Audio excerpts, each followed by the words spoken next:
Thousands of years ago, long before pharaohs ruled the Nile, people in what is now Peru built massive pyramids, temples, and plazas. They had no metal tools, no writing, and yet they created a complex, peaceful society. In 1994, archaeologists uncovered the site of Caral. What they found changed everything. A city over 5,000 years old. That's as old as the Great Pyramids of Egypt, and possibly even older. But unlike many ancient cultures, the people of Caral left behind no signs of war. Their knowledge, architecture, and culture still puzzle experts today.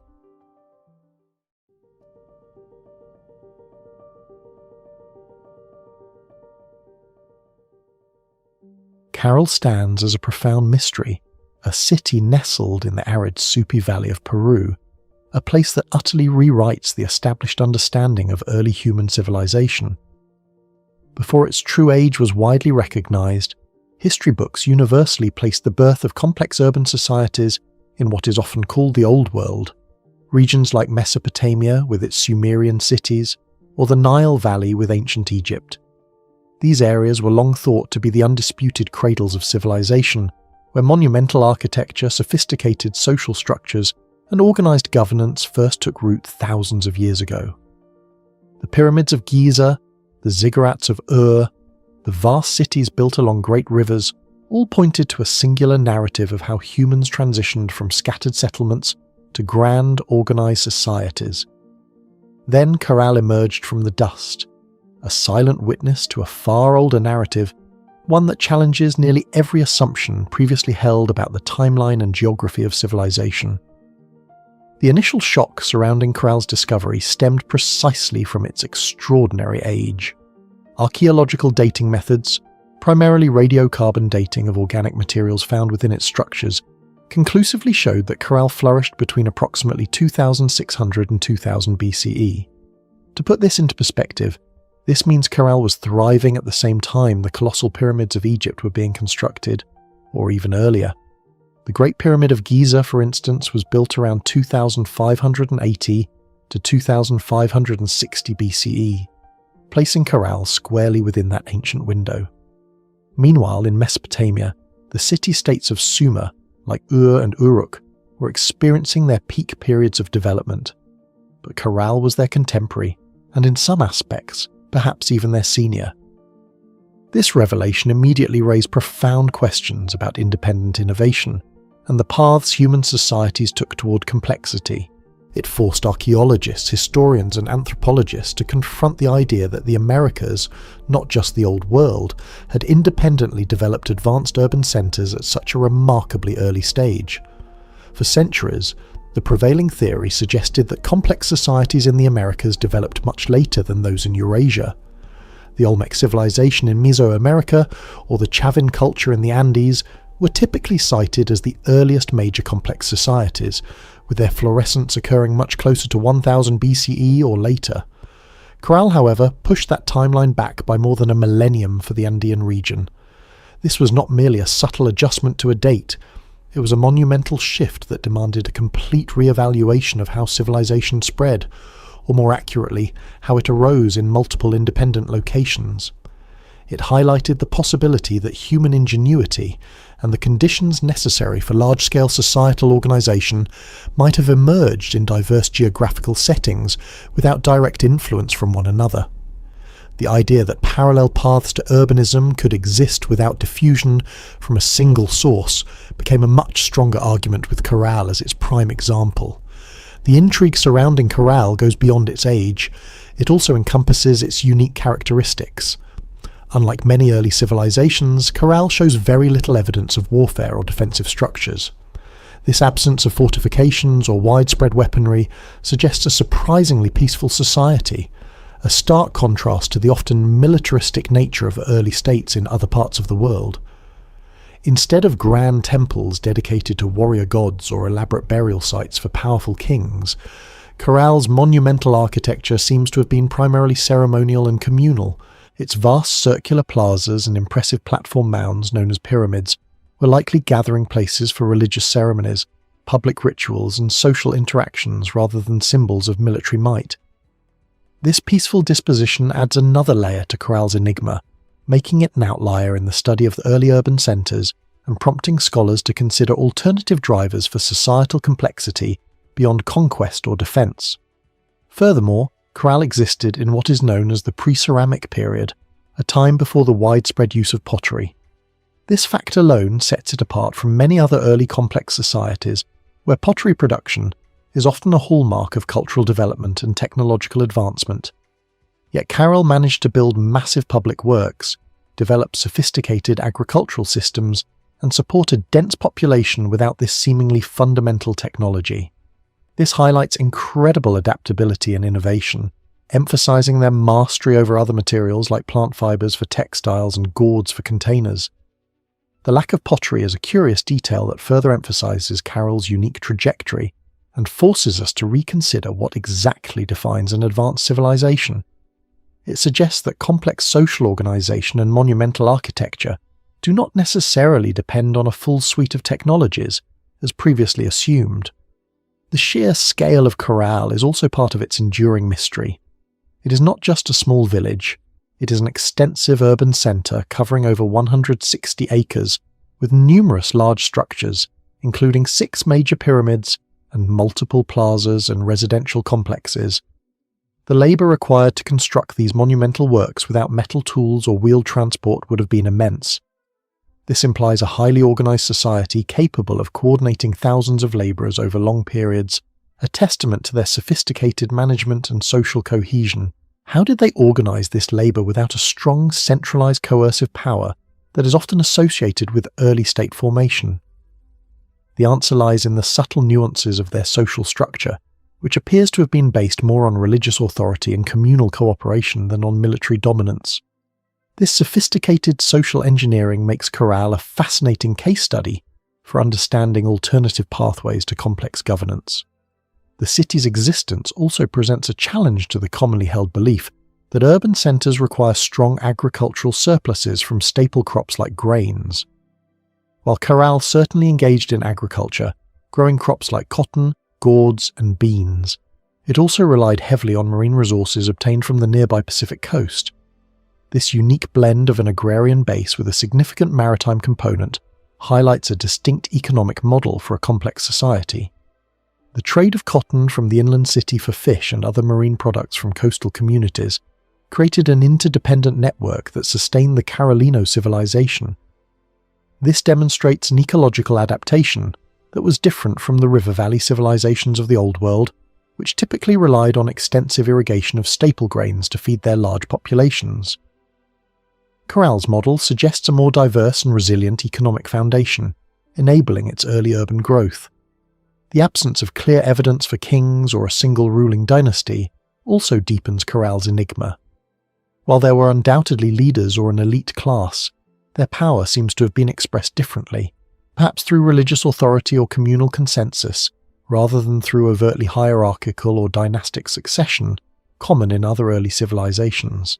The emphasis on shared public spaces and what appear to be communal ceremonial activities suggests a society that may have prioritized collective well-being and spiritual harmony over individual accumulation of wealth or power. This poses a significant question for archaeologists. How did such a complex society maintain order and build such impressive structures without the kind of centralized, coercive power often associated with early states? The answer could lie in the persuasive power of shared religious beliefs and a collective vision for their society, a spiritual cohesion that bound them together. Caral's discovery has ignited extensive debate within the archaeological community about the definition of civilization itself.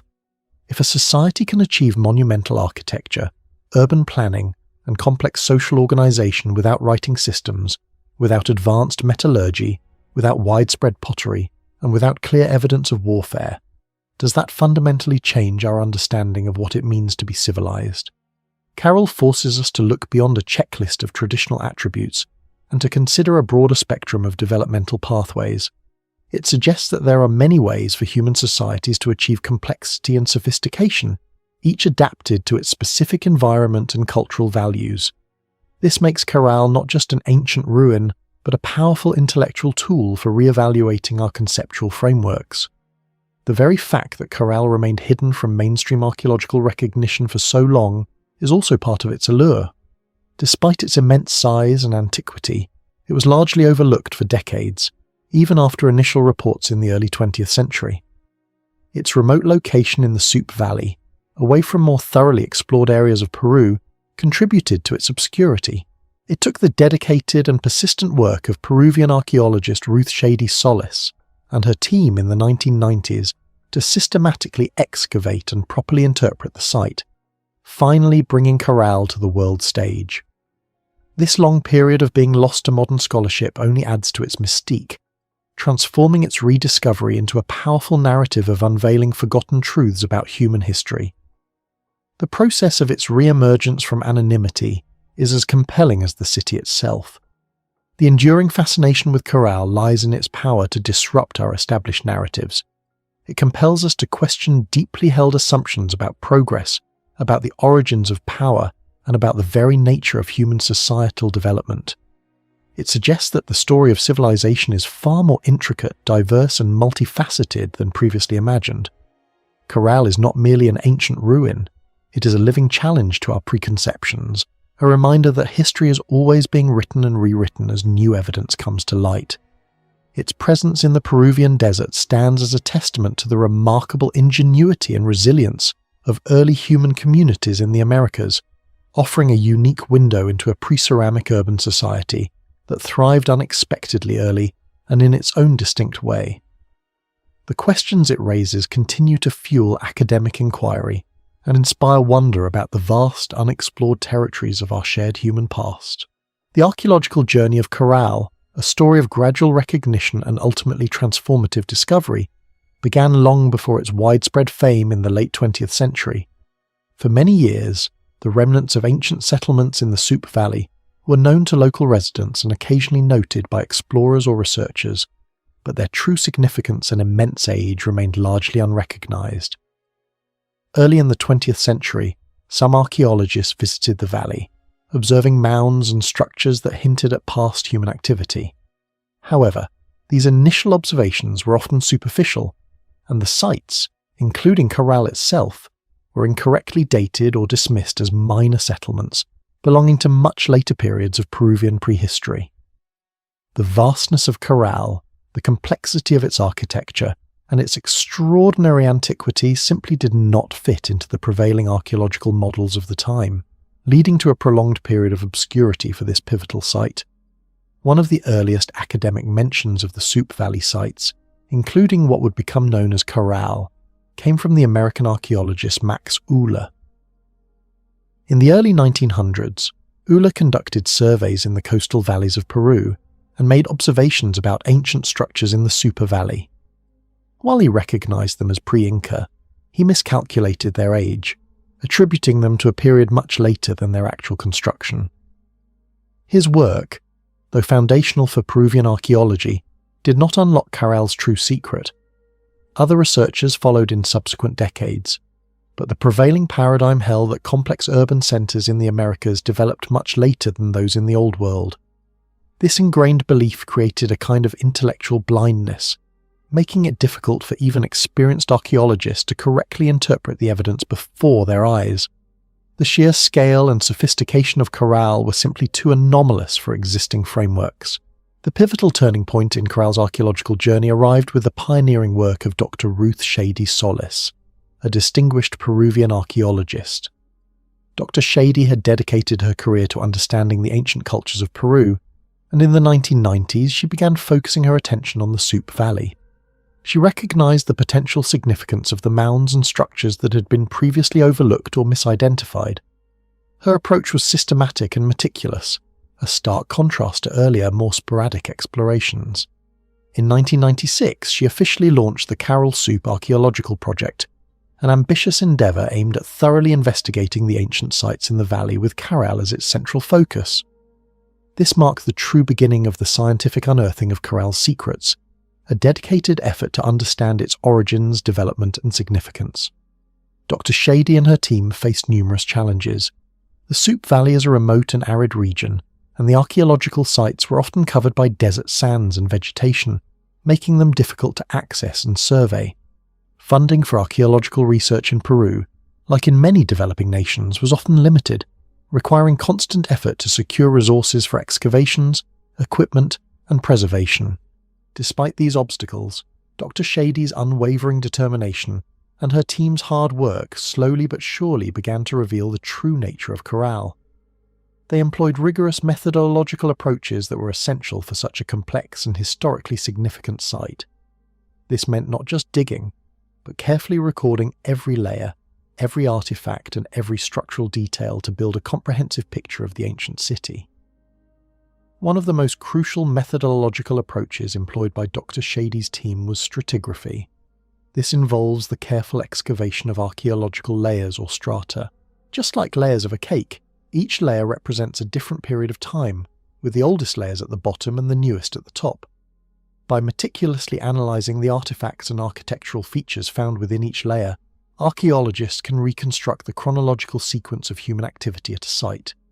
This method allowed Dr. Shady's team to understand how Caral developed over time, how its structures were built, modified, and eventually abandoned. It provided a framework for understanding the city's growth and its long history.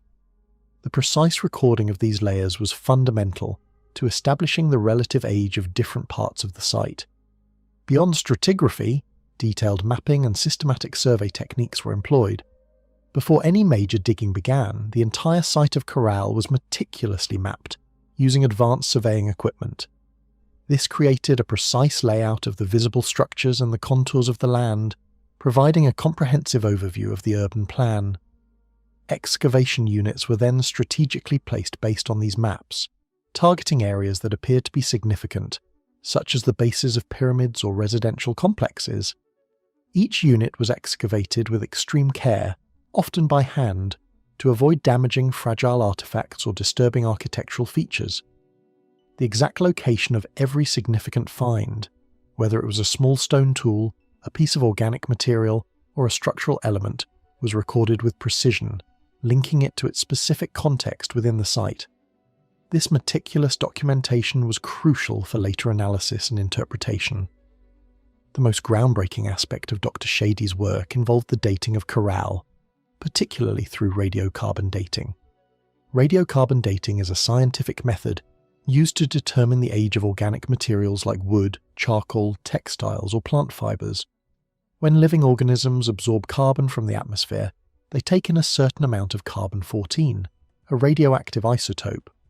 After the organism dies, the carbon-14 begins to decay at a known rate. By measuring the amount of remaining carbon-14 in a sample, scientists can calculate how long ago the organism died. At Caral, Dr. Shady's team found abundant organic materials, particularly reeds and plant fibers used in the construction of shikra bags. These unique bags, filled with stones, were used as building material within the core of the pyramids and other structures. The discovery of intact shikra bags provided perfect samples for radiocarbon dating. The results of these radiocarbon tests were astonishing. Multiple samples from different structures consistently yielded dates, ranging from approximately 2600 BCE to 2000 BCE. These dates were independently verified by various laboratories, confirming the incredible antiquity of Caral. It was these dates that definitively established Caral not just as an ancient site, but as the oldest known urban centre in the Americas and one of the oldest in the world.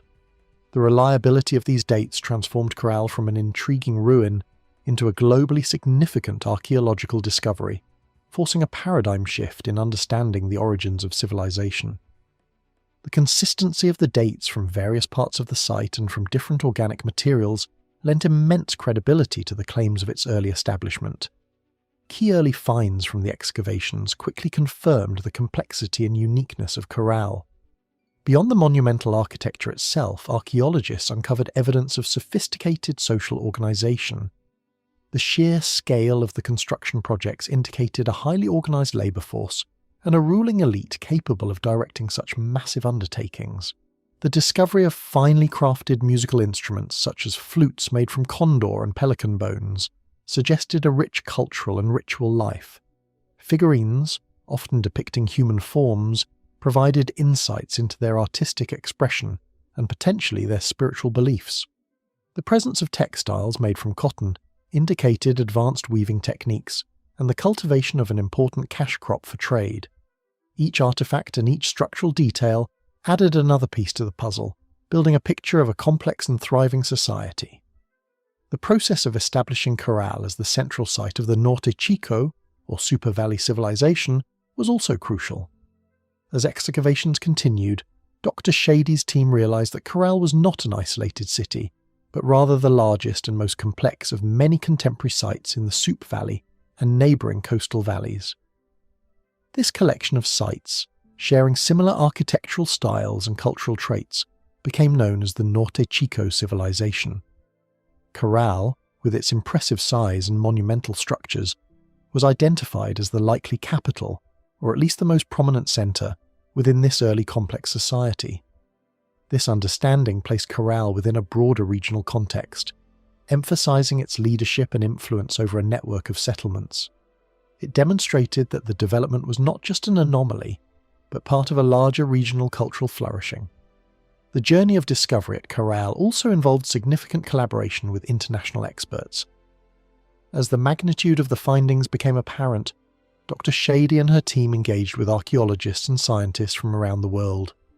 This collaboration allowed for peer review of methodologies and interpretations, and the application of diverse scientific techniques to further analyse the site. The scientific rigour applied to the Caral project was paramount to its acceptance by the global archaeological community. Debates and discussions ensued as new evidence emerged, but the robust nature of the data and the careful excavation practices ensured that Caral's place in the annals of early civilization became undeniable. This international validation was critical in elevating Caral to its rightful place in world history. The role of local communities in the discovery and ongoing preservation of Caral cannot be overstated. From the outset, Dr. Shady recognized the importance of engaging the people living in and around the Soup Valley. Local residents had long been aware of the ruins, and their knowledge was invaluable in guiding early explorations. As the project progressed, local workers were employed in the excavations, providing not only labour, but also a direct connection to the heritage being uncovered. This involvement fostered a sense of ownership and pride among the local population, which is essential for the long-term preservation of any archaeological site. Community engagement has been a hallmark of the Caral project, ensuring that the legacy of this ancient city benefits its modern descendants. The stories of how specific structures were uncovered are as compelling as the overall narrative. For instance, the unearthing of the Great Pyramid of Caral, a massive tiered platform mound, involved years of painstaking work. Layers of sand and debris were carefully removed, revealing its intricate stone facades and internal construction elements, including the shikra bags that provided the crucial dating evidence. Similarly, the discovery of the sunken circular plazas below ground level was a testament to the meticulous and patient excavation techniques. These unique structures, with their perfectly circular shape and carefully constructed walls, revealed the architectural sophistication and likely ceremonial importance of these spaces. Each newly exposed wall and each uncovered artifact added another layer of understanding to the lives of the Carolino people and their innovative engineering. The distinction between early superficial explorations and Dr. Shady's systematic approach is vital. Previous researchers had often conducted brief surveys or limited test pits, which were insufficient to grasp the true depth and complexity of Caral. Their findings were often fragmentary, and their dating methods less precise. Dr. Shady's commitment to a long-term multidisciplinary project allowed for the deep excavation and comprehensive analysis necessary to fully understand a site of Caral's magnitude. Her team did not just look for impressive artifacts, they sought to understand the entire urban system, the social organisation, the economic base, and the spiritual life of the ancient inhabitants. This holistic approach was key to transforming Caral from an overlooked ruin into a global archaeological treasure. The story of human civilization, as it was understood for many centuries, seemed to follow a clear and widely accepted trajectory. The general consensus placed the earliest complex urban societies firmly within what is often referred to as the Old World, specifically the Fertile Crescent of Mesopotamia and the rich Nile Valley of ancient Egypt.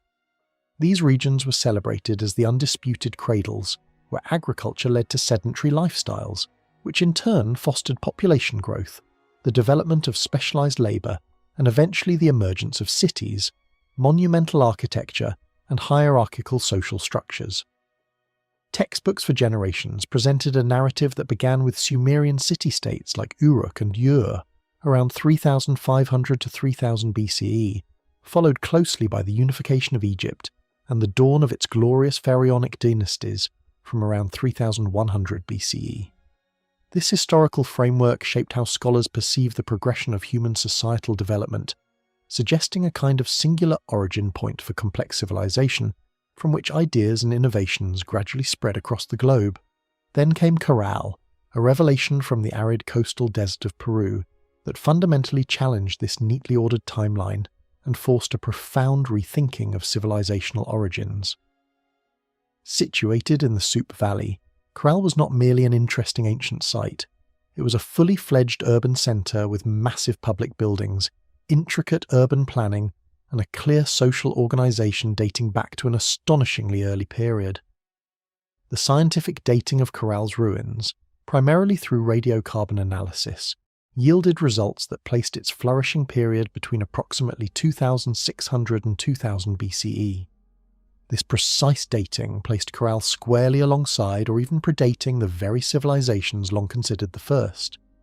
The implications were immediate and far-reaching. Caral stood as compelling evidence that complex urban societies could arise independently in disparate parts of the world without the need for diffusion from a single old world source. It shattered the comfortable Eurocentric view of history and opened up new avenues for understanding the diverse paths human ingenuity could take. To fully grasp the magnitude of Caral's timeline revelation, it is essential to understand the comparative context with its old world contemporaries. Let us first consider ancient Egypt. The Old Kingdom period in Egypt generally spans from about 2686 to 2181 BCE. This was the era of the Great Pyramid builders, the age of pharaohs who commanded immense resources and labour to construct iconic monuments like the Step Pyramid of Djoser and, most famously, the Pyramids of Giza. The Great Pyramid of Khufu at Giza, for instance, is estimated to have been completed around 2580 to 2560 BCE. This means that Caral, a sophisticated urban centre in the Americas, was already a thriving city at the precise moment, or even slightly before the Egyptians were hauling colossal stone blocks to build their world-renowned pyramids. The pharaonic state, with its centralised government, vast bureaucracy, and sophisticated religious system, was undoubtedly a pinnacle of early civilization. Yet Caral, operating on a different continent with distinct resources and cultural practices, was achieving similar levels of urban complexity simultaneously. This parallel development on such a grand scale forces scholars to consider common human drives toward organisation rather than exclusive historical pathways. In Mesopotamia, the land between the Tigris and Euphrates rivers, civilization also bloomed early. The Sumerian civilization, which emerged in southern Mesopotamia, is widely recognized for developing the first known writing system, cuneiform, the invention of the wheel, and the establishment of powerful city-states like Uruk, Ur, Lagash, and Kish. The early dynastic period of Sumer generally dates from about 2900 to 2350 BCE, with its peak around 2500 BCE. During this time, cities like Ur were bustling metropolises, boasting impressive ziggurats, tiered temple towers that served as religious and administrative centres. The royal cemetery of Ur, for instance, famous for its elaborate burials and rich grave goods, dates to around 2600 to 2450 BCE, placing it directly contemporary with Caral. This means that while Sumerian scribes were engraving cuneiform on clay tablets, and architects were raising ziggurats in Mesopotamia, the people of Caral were meticulously constructing their own monumental platform mounds and sunken circular plazas in Peru. The stark differences in their environments, their architectural styles, their technological advancements, such as Caral's pre-pottery status, and their apparent lack of warfare make their parallel rise to urban complexity all the more compelling and thought-provoking. The dating methods that established Caral's astounding age are robust and scientifically validated, with radiocarbon dating being the primary tool. Radiocarbon dating is a technique that measures the decay of carbon-14, an unstable radioactive isotope of carbon found in all living organisms. When an organism is alive, it continually absorbs carbon-14 from the atmosphere, maintaining a constant level. However, once the organism dies, the absorption stops, and the carbon-14 begins to decay at a predictable rate. By measuring the remaining amount of carbon-14 in an archaeological sample, scientists can calculate how long ago the organism died, thus providing an age for the material. At Caral, archaeologists led by Dr. Ruth Shady Solis carefully collected numerous organic samples from various layers of the archaeological site. A particularly abundant and reliable source of material for dating came from the shikra bags. These ingenious ancient construction materials consisted of mesh bags woven from reeds, filled with stones, used as infill for the massive platform mounds and other structures. The reeds themselves, being organic, provided excellent material for radiocarbon analysis. Hundreds of radiocarbon samples from different structures and contexts within Caral and other nearby sites in the Soup Valley were sent to laboratories for analysis.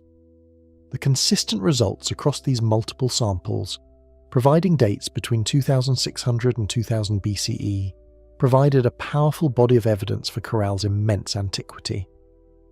The scientific community, initially cautious about such a revolutionary claim, subjected these dates to rigorous scrutiny and independent verification. The consistency and reliability of the data held up under examination, solidifying Caral's position as a truly ancient urban centre. This scientific certainty behind the dating was crucial in transforming Caral from a curious anomaly into a paradigm-shifting discovery that demanded a re-evaluation of civilizational origins worldwide. The meticulous work of collecting the samples and the advanced analytical techniques used in the laboratories ensured the accuracy of these astonishing dates.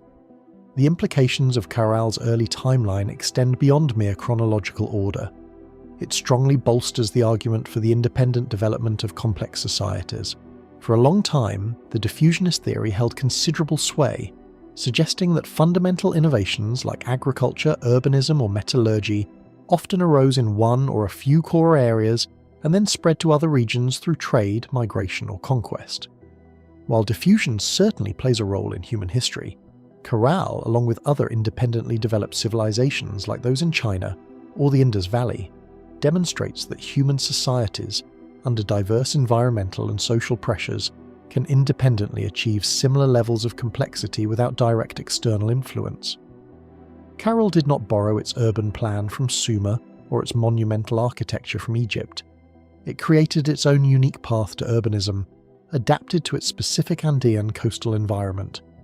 This highlights the incredible versatility and creativity of human societies to solve complex problems and organize themselves on a large scale.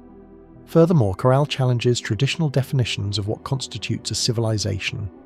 Many historical definitions of civilization included a checklist of attributes such as the presence of a writing system, sophisticated metallurgy, the widespread use of pottery, and often evidence of organized warfare or a powerful centralized state.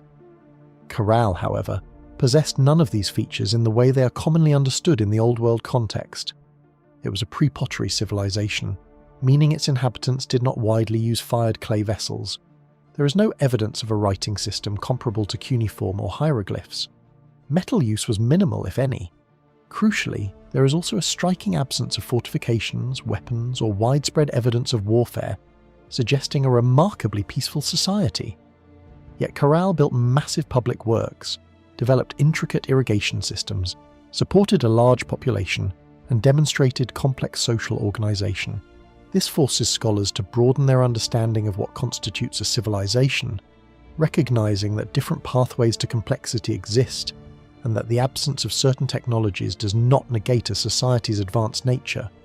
Caral forces us to look beyond a Eurocentric or Mesopotamian-centric lens when defining the hallmarks of a complex society. Within the context of Andean prehistory, Caral's discovery has been particularly transformative. Before Caral was accurately dated, the Chavin culture, which flourished from roughly 1200 BCE, was considered the earliest major complex society in the Andean region, known for its distinctive art style and widespread religious influence. Caral, however, pushes back the timeline for organized urbanism in the Andes by over a millennium. This means that the foundations for later Great Andean civilizations like the Moche, Nazca, Wari, Tiwanaku, and ultimately the vast Inca Empire were laid much earlier than previously thought. Caral represents a foundational stage, a distinct early horizon that set the stage for subsequent cultural developments in a unique geographical and ecological setting. Understanding Caral is now essential for tracing the long and rich trajectory of Andean civilization and appreciating the deep roots of its cultural achievements. Its existence fundamentally reshapes the narrative of the Americas' ancient past. The academic reception of Caral's findings was initially a mix of cautious skepticism and intense excitement. Claims of such ancient urbanism in the Americas were extraordinary and naturally demanded thorough scrutiny. However, the meticulous archaeological work, the rigorous application of radiocarbon dating, and the consistent results across multiple independent laboratories gradually won over the broader scientific community. Publications in major archaeological journals, presentations at international conferences, and the eventual recognition by UNESCO as a World Heritage Site in 2009 solidified Caral's place in global history. The debates that followed its discovery were healthy and necessary, pushing scholars to re-evaluate existing theories and to incorporate this new, powerful evidence into their understanding of human history. Caral is no longer just an archaeological curiosity. It is an undeniable cornerstone in the study of early civilizations, a testament to the fact that history is not static, but constantly being rewritten with every new discovery. Its integration into global historical narratives has profoundly enriched our understanding of humanity's ancient past. The broader significance of Caral's timeline rethink lies in its profound impact on how we perceive human ingenuity and societal evolution on a global scale. It emphasizes the incredible diversity of human paths to complex organization. It reminds us that there was no single blueprint for civilization, but rather multiple independent trajectories driven by unique environmental pressures, cultural values, and social innovations. Caral stands as a powerful symbol of early American ingenuity, a testament to the fact that sophisticated urban life emerged in the New World at the same time as, or even before, the celebrated civilizations of the Old World. This re-evaluation promotes a more inclusive and nuanced understanding of global history, acknowledging the contributions and independent achievements of diverse cultures across the planet. Caral invites us to step back from a Eurocentric view and embrace the full tapestry of human development across all continents. It expands our appreciation for the vast range of human societal experiments and successes. The Soup Valley, nestled along the central coast of Peru, provides the unique geographical and ecological context that fostered the emergence of Caral, one of the world's oldest known urban centres. To understand how Caral thrived and developed its sophisticated society, it's crucial to explore the very specific environmental conditions that shaped the lives of its ancient inhabitants. The valley is located approximately 200 kilometers north of Lima, Peru's modern capital, positioned in a coastal desert plain that stretches between the formidable peaks of the Andes Mountains to the east and the vast expanse of the Pacific Ocean to the west. This seemingly harsh environment, with its arid climate and limited natural resources, presented both significant challenges and surprising opportunities for early human settlement and development. The careful adaptation to this particular landscape was a cornerstone of Caral's success. The climate of the Peruvian Central Coast is characterized by extreme aridity. This is a true desert environment with very little annual rainfall. The region experiences prolonged periods of drought, and what little precipitation occurs often comes in the form of garua, a fine mist or fog that rolls in from the Pacific Ocean, especially during the cooler months. Despite the lack of rain, the coastal climate is generally mild, with temperatures that do not fluctuate wildly between seasons. This stable temperature range, along with the very low humidity, helped immensely in the remarkable preservation of organic archaeological materials at Caral, a factor crucial for its accurate dating.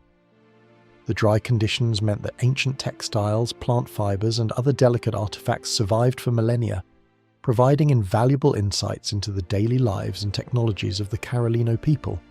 Without this arid climate, much of the evidence that makes Caral so significant might have simply disintegrated over time. The most critical natural resource in this desert landscape is the Soup River. Originating from the melting snows and rainfall in the high Andes Mountains far to the east, the Soup River flows westward, cutting a narrow green ribbon through the otherwise barren coastal desert before emptying into the Pacific Ocean. This river was the absolute lifeline of the ancient Super Valley, providing the essential fresh water necessary for agriculture and human consumption. Without the consistent flow of the Soup River, the development of a large settled population and intensive farming in this arid environment would have been impossible.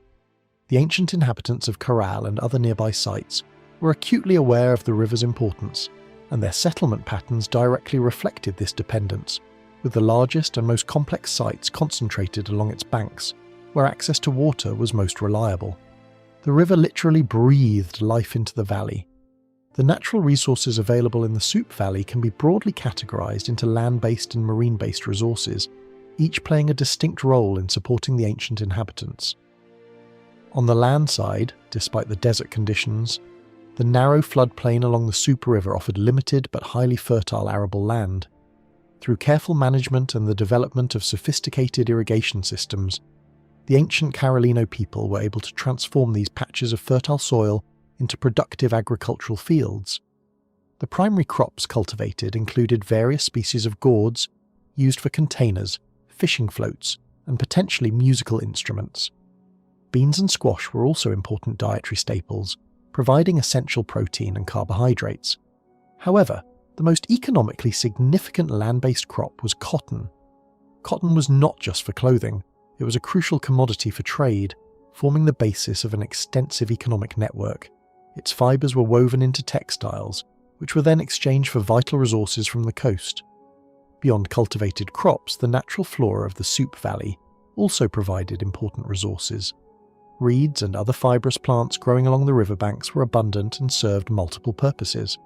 They were ingeniously used to construct the shikra bags, an innovative building material that formed the core of Caral's monumental architecture. These natural fibers were also used for weaving mats, baskets, and other essential domestic items. The surrounding desert, though seemingly barren, provided some wild plants that could be gathered for food, medicine, or other uses. While not as rich in fauna as other regions, small mammals and various bird species would have been present, adding to the local ecosystem and potentially supplementing the diet of the Carolino people. The strategic use of these indigenous plant resources highlights the deep understanding the ancient inhabitants had of their environment and their ability to adapt and innovate with available materials.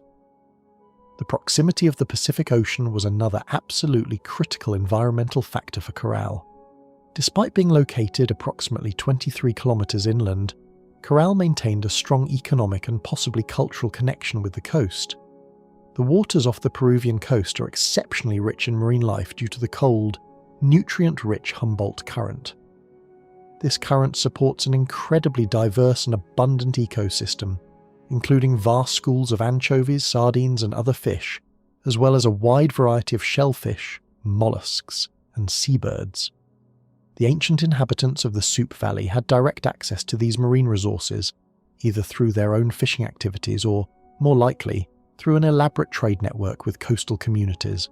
Archaeological evidence at Caral, including large quantities of fish bones and mollusk shells, confirms the significant role that marine protein played in their diet. The abundance of marine resources was not just for sustenance, it also fueled trade. Dried fish and other marine products from the coast were exchanged for inland agricultural goods, especially cotton. This symbiotic relationship between the coastal fishing communities and the inland agricultural centres like Caral created a robust and interdependent economy. The highly valued spondylus shell, a type of thorny oyster found in warmer waters to the north, was also traded along the coast and into the inland valleys.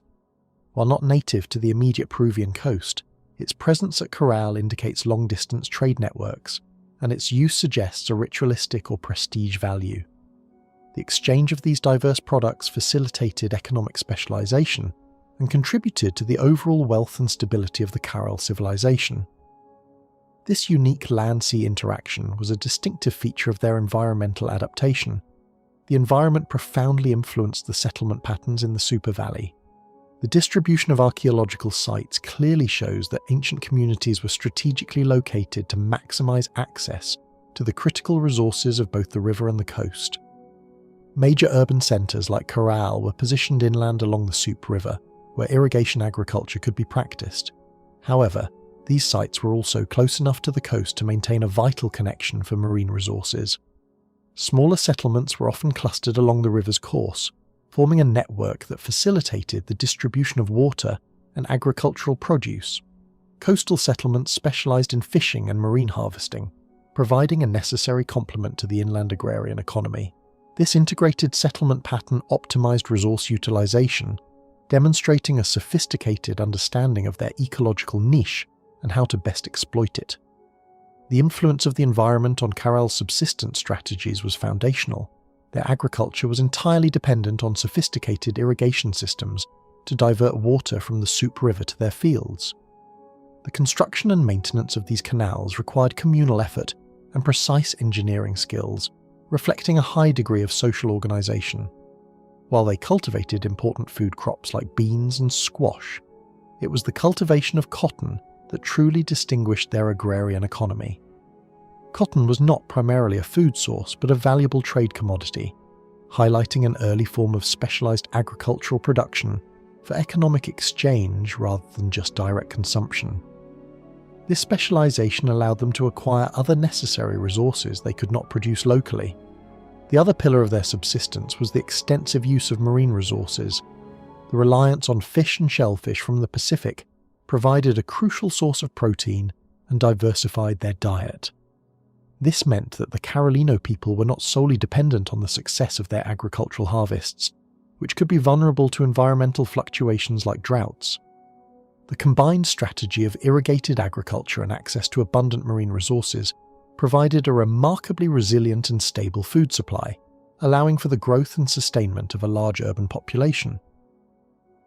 This dual resource base made their economic system robust and less susceptible to single-point failures that might plague a purely agrarian society. The strategic management of both land and sea resources demonstrates an advanced level of ecological adaptation. Despite the apparent abundance provided by the river and the ocean, the arid environment of the Soup Valley also presented constant challenges. Water scarcity was a persistent concern, especially during prolonged dry seasons or periods of reduced river flow. The maintenance and expansion of their irrigation systems would have been a continuous and labour-intensive task, requiring significant communal effort and cooperation. The threat of El Niño events, which can bring devastating floods or prolonged droughts to the Peruvian coast, would have also posed significant risks to their agricultural production and coastal resource availability. The Carolino people developed robust strategies to mitigate these environmental challenges, building resilient systems that allowed them to thrive for centuries in a demanding landscape. Their adaptations included diverse resource acquisition and sophisticated water management. The ancient city of Caral stands as a breathtaking testament to early human architectural ingenuity and societal organisation, particularly through its remarkable monumental pyramids and sunken circular plazas. These structures are not merely piles of stones, they are carefully engineered constructions that define the city's landscape and reveal profound insights into the lives, beliefs, and social structures of the people who built them thousands of years ago. Unlike the familiar image of Egyptian pyramids, which primarily served as elaborate tombs for pharaohs, Caral's monumental architecture had a fundamentally different purpose, centered on communal gathering, ceremonial rituals, and an enduring connection to the spiritual realm. They were the beating heart of the city, serving as focal points for a society that prioritized collective religious experience over individual glorification or military might. The most prominent features of Caral are its massive platform mounds, often referred to by archaeologists as pyramids, due to their imposing size and tiered construction. There are 6 main pyramids at Caral, each with its own distinct characteristics and history of construction. The largest and most impressive is the Pyramide Mare, or Greater Pyramid, a colossal structure that dominates the urban landscape. These pyramids are not pointed like the Egyptian ones. Instead, they are truncated cones or stepped platforms with flat tops, suggesting that ceremonies or activities took place on their summits. They were built using an innovative and labour-intensive technique known as shikra construction. This method involved weaving large bags from natural plant fibres, such as reeds, and then filling these bags with stones and rubble. These stone-filled shikra bags were then meticulously placed layer upon layer to form the core and foundation of the massive structures. This technique provided excellent stability and earthquake resistance, crucial in a seismically active region like Peru. The shikra method also demonstrates a deep understanding of engineering principles without the benefit of advanced tools.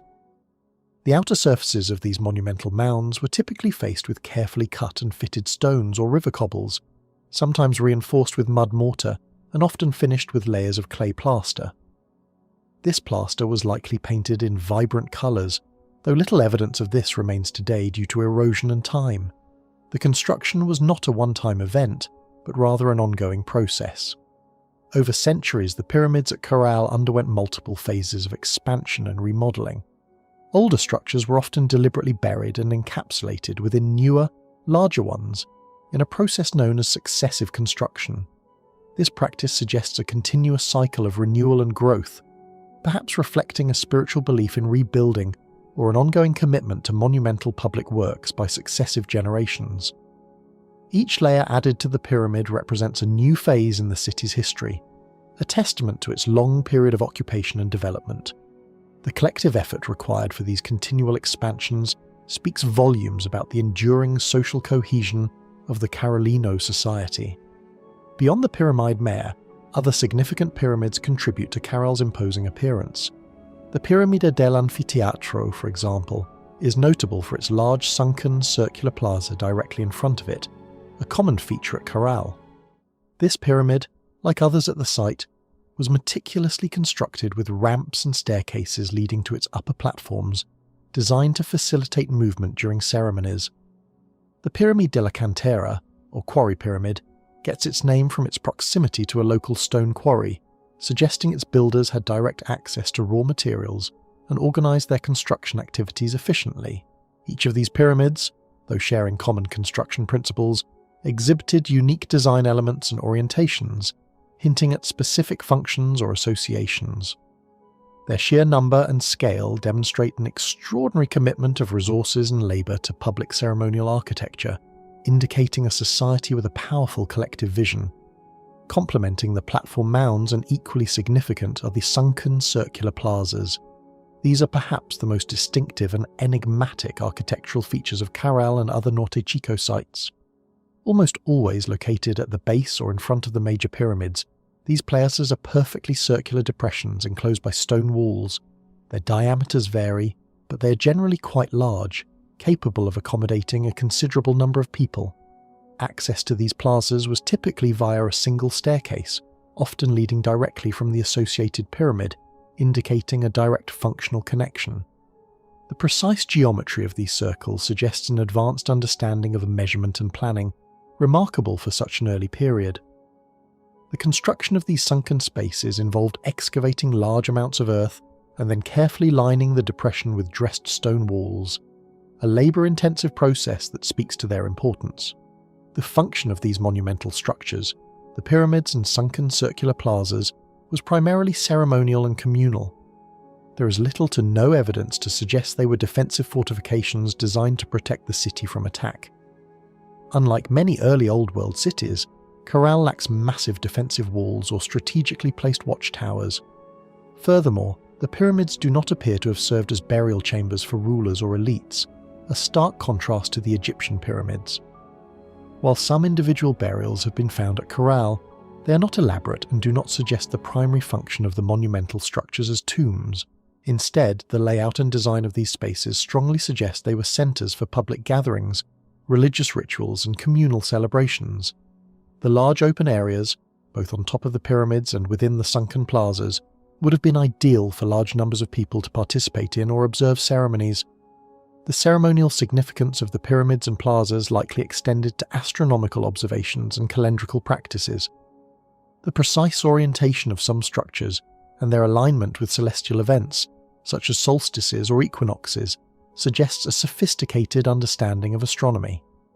Such knowledge would have been critical for an agricultural society to predict seasons for planting and harvesting, and to organise religious festivals linked to these cycles. The plazas may have served as open-air observatories where communities gathered to witness important celestial phenomena, marking key dates in their annual ritual calendar.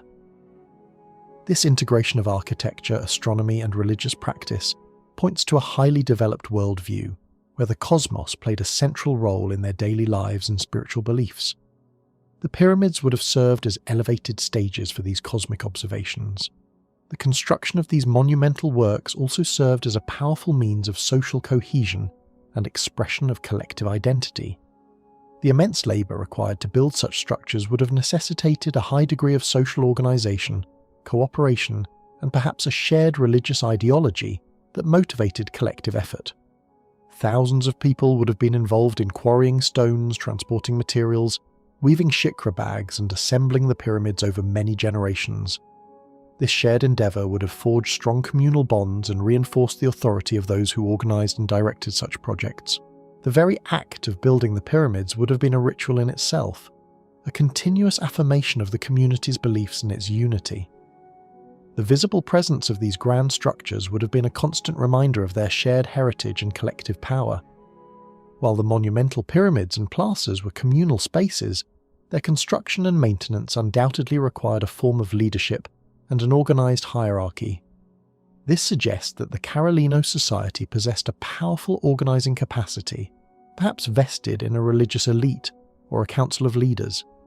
The ability to mobilise and sustain such a large workforce for centuries speaks to sophisticated administrative skills and a stable social order.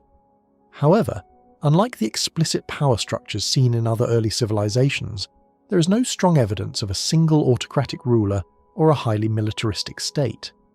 The authority in Caral appears to have been more subtly expressed, perhaps through spiritual charisma or an enduring consensus built around shared religious beliefs and communal welfare, rather than overt coercion. The monumental architecture itself was the most visible manifestation of this societal power.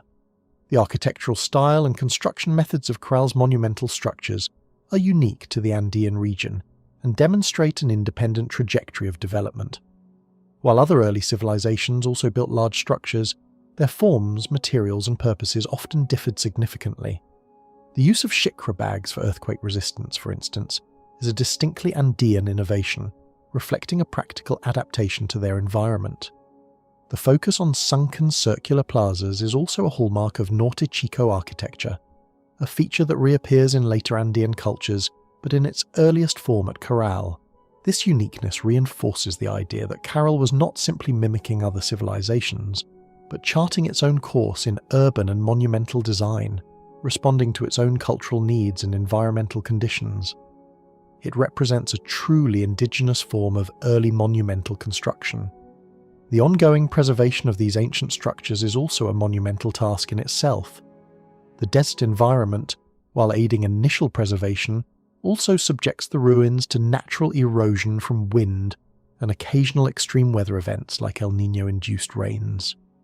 The archaeological team at Caral, led by Dr. Shady, continues to work not only on excavation, but also on the conservation and stabilization of these fragile ancient buildings. Protecting these structures from decay and ensuring their long-term survival for future generations is a testament to the enduring legacy of Caral and its pivotal role in understanding early human history. The meticulous work of conservationists helps ensure that the architectural achievements of the ancient Carolino people remain visible and accessible for study and admiration. The ancient city of Caral is not merely a collection of isolated buildings, it is a meticulously planned urban centre, a testament to the sophisticated understanding of city layout and organisation possessed by its inhabitants thousands of years ago. Unlike many early settlements that grew organically without a central plan, Caral displays clear evidence of intentional design and spatial arrangement, reflecting a highly organised society with a defined understanding of public spaces, residential zones, and ceremonial centres. This deliberate urban design is one of the key indicators of Caral's advanced civilizational status, placing it among the earliest examples of true urbanism in the world. The The careful arrangement of its various components reveals how the Carolino people structured their society and lived their daily lives within this ancient metropolis. The overall layout of Caral, although appearing somewhat irregular at first glance, reveals a logical and functional organisation upon closer inspection. The city sprawls over an area of approximately 66 hectares and is informally divided into two main sectors, often referred to as the upper half and the lower half. This division is not strictly symmetrical, but represents a general categorization of the city's distinct areas. The upper half, which is situated on higher ground in the northern part of the site, contains the most impressive and largest monumental structures, including the Pyramid Mare and several other significant pyramids and associated plazas. This concentration of a large ceremonial building suggests that the upper half served as the primary administrative and religious core of the city, the visible centre of power and ritual. In contrast, the lower half, located to the south and on slightly lower ground, contains smaller pyramids, more modest public structures, and a greater concentration of residential areas. While it still had its own important ceremonial buildings, such as the Pyramide de la Huanca with its large stone monolith, its overall character was perhaps more focused on the daily life of the general populace. This dualistic organisation of the city into distinct upper and lower sections is a pattern that appears in later Andean urban planning, reflecting a conceptual division that was culturally significant. This spatial differentiation likely mirrored social stratification or different functional roles within the community, demonstrating a deliberate attempt to organise the urban landscape based on societal structure and purpose. The monumental core of Caral is undoubtedly the heart of its urban design. This area is characterised by a cluster of large platform mounds or pyramids and their associated sunken circular plazas. These structures are strategically placed, creating grand avenues and open spaces that would have been used for public gatherings and ceremonies. The orientation of these major buildings is not random, but appears to be deliberate, perhaps aligned with astronomical phenomena or following certain cosmological principles important to the Carolino people. The careful arrangement of these central ceremonial complexes suggests that public ritual and communal activities were central to the life of the city and its inhabitants. The monumental core was designed to impress, to inspire awe, and to serve as the unifying centre for the entire urban population. Connecting these various monumental structures and leading to different parts of the city were well-defined pathways and open spaces. While not formal grid-patterned streets like those found in much later Roman cities, Caral's pathways provided clear circulation routes within the urban fabric. These paths would have facilitated movement between residential zones, workshops, and the central ceremonial areas, allowing for efficient organisation of daily activities and the flow of people during large-scale events. The planning of these routes indicates a consideration for pedestrian traffic and the accessibility of different urban functions. Open plazas beyond the sunken circular ones also served as important public spaces, providing areas for markets, social interaction, or less formal gatherings. These open areas were integral to the city's social dynamics. The residential areas of Caral are distinct from the monumental core. They are typically found surrounding the major public buildings or nestled between smaller ceremonial structures. Archaeological excavations in these residential zones have revealed the foundations of dwelling structures, often constructed from stone and adobe, with roofs likely made from perishable materials such as reeds or straw. While the specific layout of individual houses might vary, the overall clustering of residential units suggests a planned allocation of living spaces for the city's population. The presence of hearths, domestic tools, and discarded food remains within these areas provides invaluable insights into the daily lives of the common people. The differentiation in the size and quality of housing units also suggests some level of social hierarchy or differing economic statuses among the inhabitants. For instance, dwellings closer to the main pyramids might have belonged to higher status individuals. Water management was an absolutely critical component of Caral's urban design, given its location in an arid desert environment. The city was sustained by a sophisticated system of irrigation canals that diverted water from the Soup River into the agricultural fields surrounding and supporting the urban centre. While the main irrigation canals were outside the direct urban footprint, Smaller channels or water conduits might have been integrated within the city itself to provide water for specific purposes or to manage runoff from the rare rainfall events. The ability to control and distribute water over a large area not only sustained agriculture, but also demonstrated a profound understanding of hydraulic engineering and the capacity for large-scale communal labour and coordination, essential for urban life in such a dry region. A striking aspect of Caral's urban design is the apparent absence of defensive structures. Unlike many other early cities around the world that show evidence of massive walls, towers, or other fortifications, Caral seems to have been an unwalled city. This lack of defensive architecture suggests a period of relative peace in the Soup Valley during Caral's flourishing period, or perhaps a societal structure that did not prioritise military protection in the same way as other early states. It implies that the Carolino society was either not threatened by external enemies, or that its power and cohesion were maintained through other means such as religious authority, economic influence, or social integration, rather than military might. This peaceful urban planning stands in stark contrast to many contemporary cities in the Old World. The sophisticated integration of various architectural elements within Caral further highlights its advanced urban design. The pyramids are not just isolated structures, they are part of a larger interconnected complex with ramps, staircases, and plazas designed to facilitate movement and interaction.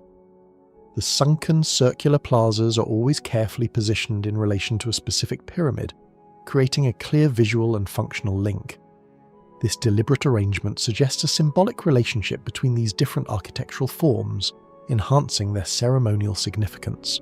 The entire city seems to have been conceived as a coherent whole, where different functional zones, residential, ceremonial, administrative, were carefully placed and connected to create a functional and meaningful urban environment. This level of integrated planning is a strong indicator of an overarching vision and centralized organization. The deliberate urban planning of Caral speaks volumes about the societal structure and the organizing authority within the city. Such a comprehensive design would have required a powerful leadership capable of envisioning a grand scheme, mobilizing vast amounts of labor, and coordinating complex construction projects over many centuries. This leadership was likely vested in a religious elite or a powerful council whose authority was respected and obeyed.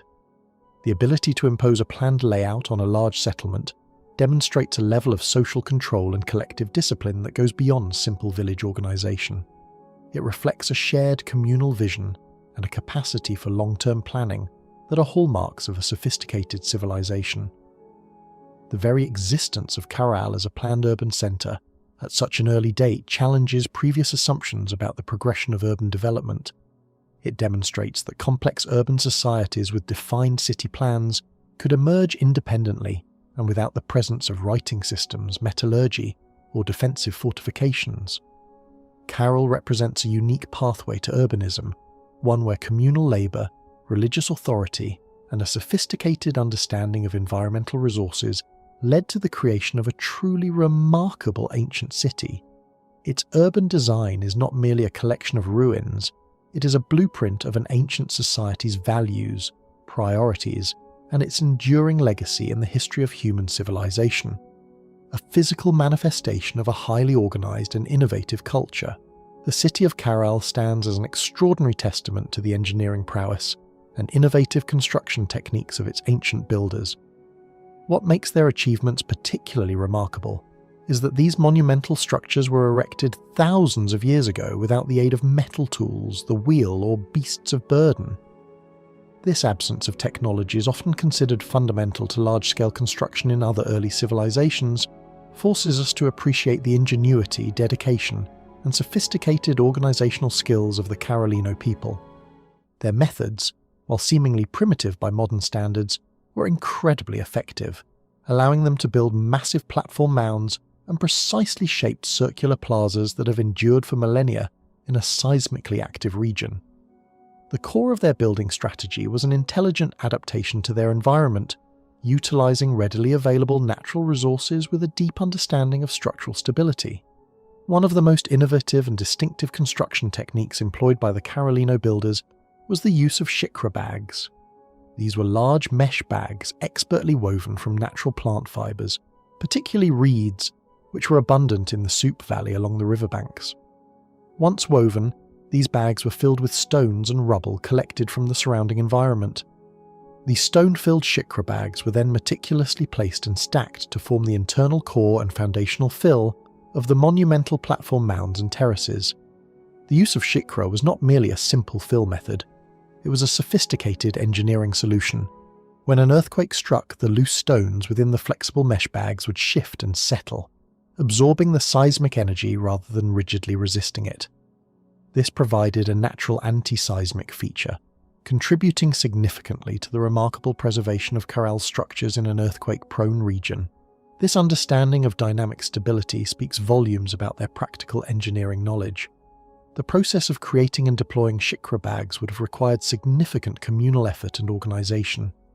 First, the raw materials for the bags, primarily reeds, would need to be harvested in large quantities. Then, skilled weavers would transform these reeds into durable mesh bags, a time-consuming but essential step. Concurrently, teams of labourers would be engaged in collecting vast amounts of stones and rubble from riverbeds or nearby quarries. Once the bags were woven and the stones gathered, the process of filling and transporting these heavy bags to the construction site would begin. The synchronised effort of these different groups, harvesting, weaving, collecting and transporting, highlights a highly coordinated workforce managed by a sophisticated leadership. The repetitive nature of this task day in and day out across generations underscores the collective commitment to their monumental projects. Each filled bag represented a unit of communal labour, a contribution to the shared architectural vision.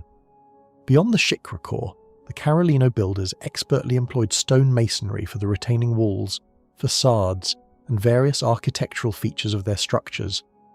The primary materials used were river cobbles and quarried stones, often basalt or granite found in the surrounding landscape. These stones were carefully selected and sometimes roughly shaped, using simple percussive tools, likely other harder stones acting as hammers or pounders. While not as finely cut or fitted as the later Inca masonry, the stones at Caral demonstrate a practical understanding of how to create stable and durable walls. They were often laid in courses with smaller stones and mud mortar used to fill gaps and provide additional stability. The faces of the platform mounds and the walls of the sunken circular plazas were typically constructed using this stone masonry, creating a visually impressive and structurally sound exterior. Many of these stone surfaces were then finished with layers of clay plaster. This plaster, derived from local clays, would have provided a smooth finish and likely served as a base for colourful paints. Although most of the paint has long since weathered away, archaeological evidence hints at the vibrant appearance these structures once possessed. The application of plaster also served a practical purpose, protecting the underlying stone and mortar from erosion due to wind and the occasional heavy rains. The maintenance of these plastered surfaces would have been an ongoing task for the Carolino people, reflecting a continuous dedication to the upkeep and aesthetic presentation of their sacred and public buildings. This attention to detail speaks to a society that valued the appearance and integrity of its monumental architecture. Access to the upper platforms of the pyramids was facilitated by carefully constructed ramps and staircases. These features were integral to the design, allowing for ceremonial processions and the movement of people during large gatherings. The ramps often extended along the central axis of the pyramids, making the ascent gradual and perhaps even ritualistic. Staircases, though less common on the largest pyramids, were also built using stone and provided direct access to certain levels or specific rooms. The engineering of these accessways ensured both functionality and a sense of grandeur, guiding participants through the monumental landscape. The ramps in particular would have allowed for easier transport of materials during construction, as well as facilitating large numbers of people moving up and down during ceremonies, a practical design choice for a pedestrian society without the wheel. The absence of metal tools and the wheel places Caral's builders in a unique category of ancient engineers. Without metal chisels or hammers, the shaping of stones would have been an arduous process, relying entirely on percussion, flaking, and grinding with harder stones. Digging sticks and simple shovels, likely made of wood or bone, would have been used for excavation. The transportation of heavy stones and shikra bags would have relied solely on human labour, possibly employing levers, ropes made from plant fibers, and sledges. The sheer volume of material moved and shaped for these structures underscores the effectiveness of their simple tool technology combined with massive human organizational effort. This highlights that sophisticated engineering does not necessarily depend on advanced metallurgy, but rather on an intelligent application of available resources and a deep understanding of basic physics and mechanics. The planning and design evident in Caral's architecture further reveal their sophisticated engineering prowess. The perfectly circular shape of the sunken plazas suggests a precise understanding of geometry and measurement. The architects and builders must have had methods for laying out these large circular forms with accuracy, demonstrating a command of spatial planning. Furthermore, the consistent orientation of some structures to cardinal directions or astronomical events indicates a knowledge of celestial movements and their integration into architectural design.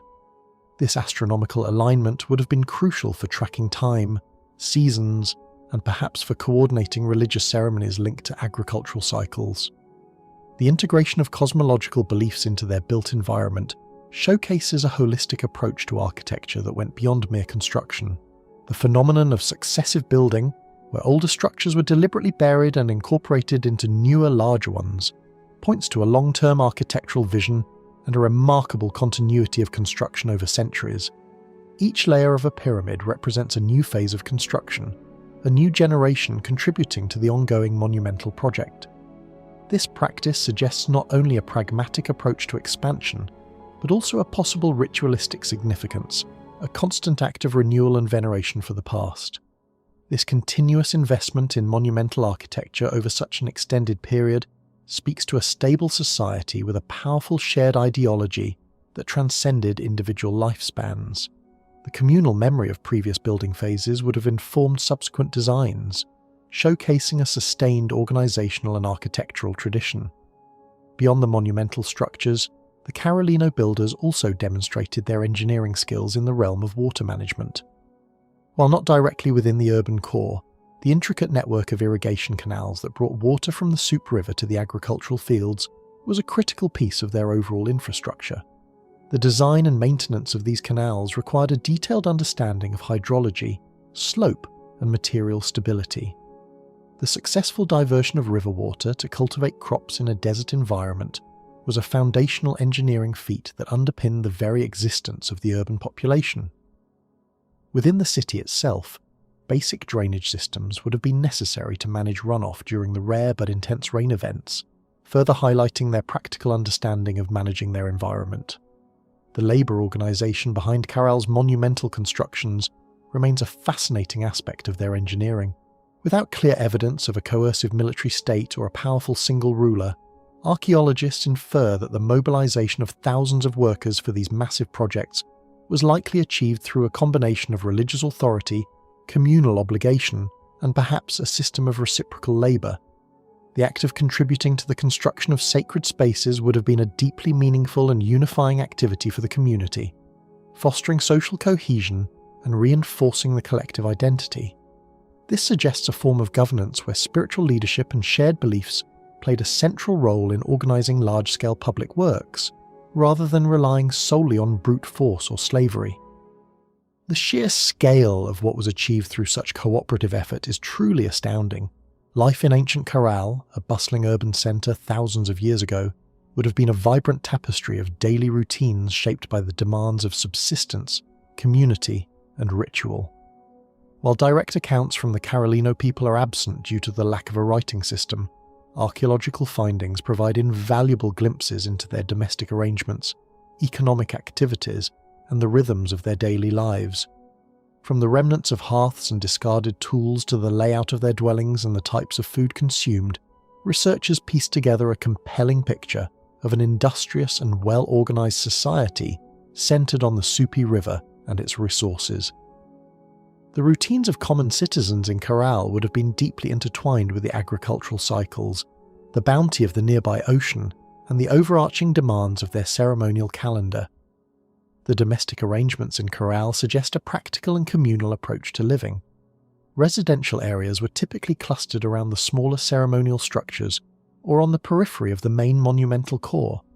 The dwellings themselves were generally simple structures, reflecting a focus on functionality rather than elaborate personal residences. Excavations have revealed the foundations of these homes, often constructed from stone or adobe brick with roofs likely made from perishable materials such as reeds, grass, or branches, which would have offered shelter from the sun and occasional mist. The absence of highly individualized or grand residential complexes for a ruling elite suggests a society where the emphasis might have been on collective well-being and public spaces rather than on conspicuous private wealth or power displays within homes. Within these domestic structures, archaeological findings indicate the presence of basic necessities for daily living. Hearths or cooking areas are commonly found, suggesting that food preparation was primarily done within or directly adjacent to the dwellings. Simple grinding stones known as manos and metates would have been used for processing plant foods like beans or squash. Fragments of gourds and baskets serve as evidence of the containers used for storage and transport in the absence of pottery. The size and layout of these residential units suggest that they likely housed family units, or perhaps extended households, sharing resources and daily tasks. The density of these dwellings points to a significant urban population, indicating that daily life involved frequent interaction with neighbours and a strong sense of community within these residential clusters. Subsistence was a central pillar of daily routines in Caral, requiring continuous effort in both agriculture and resource gathering. The diet of the Carolino people was diverse and well-balanced, drawing from both terrestrial and marine sources. Archaeological analysis of food, remains found in middens or refuse heaps, indicates a significant consumption of fish and shellfish from the Pacific Ocean. This suggests daily or regular trips to the coast, either by direct foraging or more likely through a well-established trade network with specialized coastal communities. Dried fish would have been a crucial dietary staple, providing essential protein and could be stored for extended periods.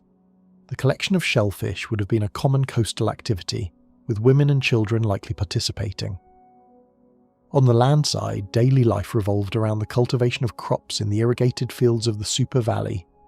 The primary agricultural tasks would have included maintaining the intricate network of irrigation canals, ensuring a steady water supply for their fields.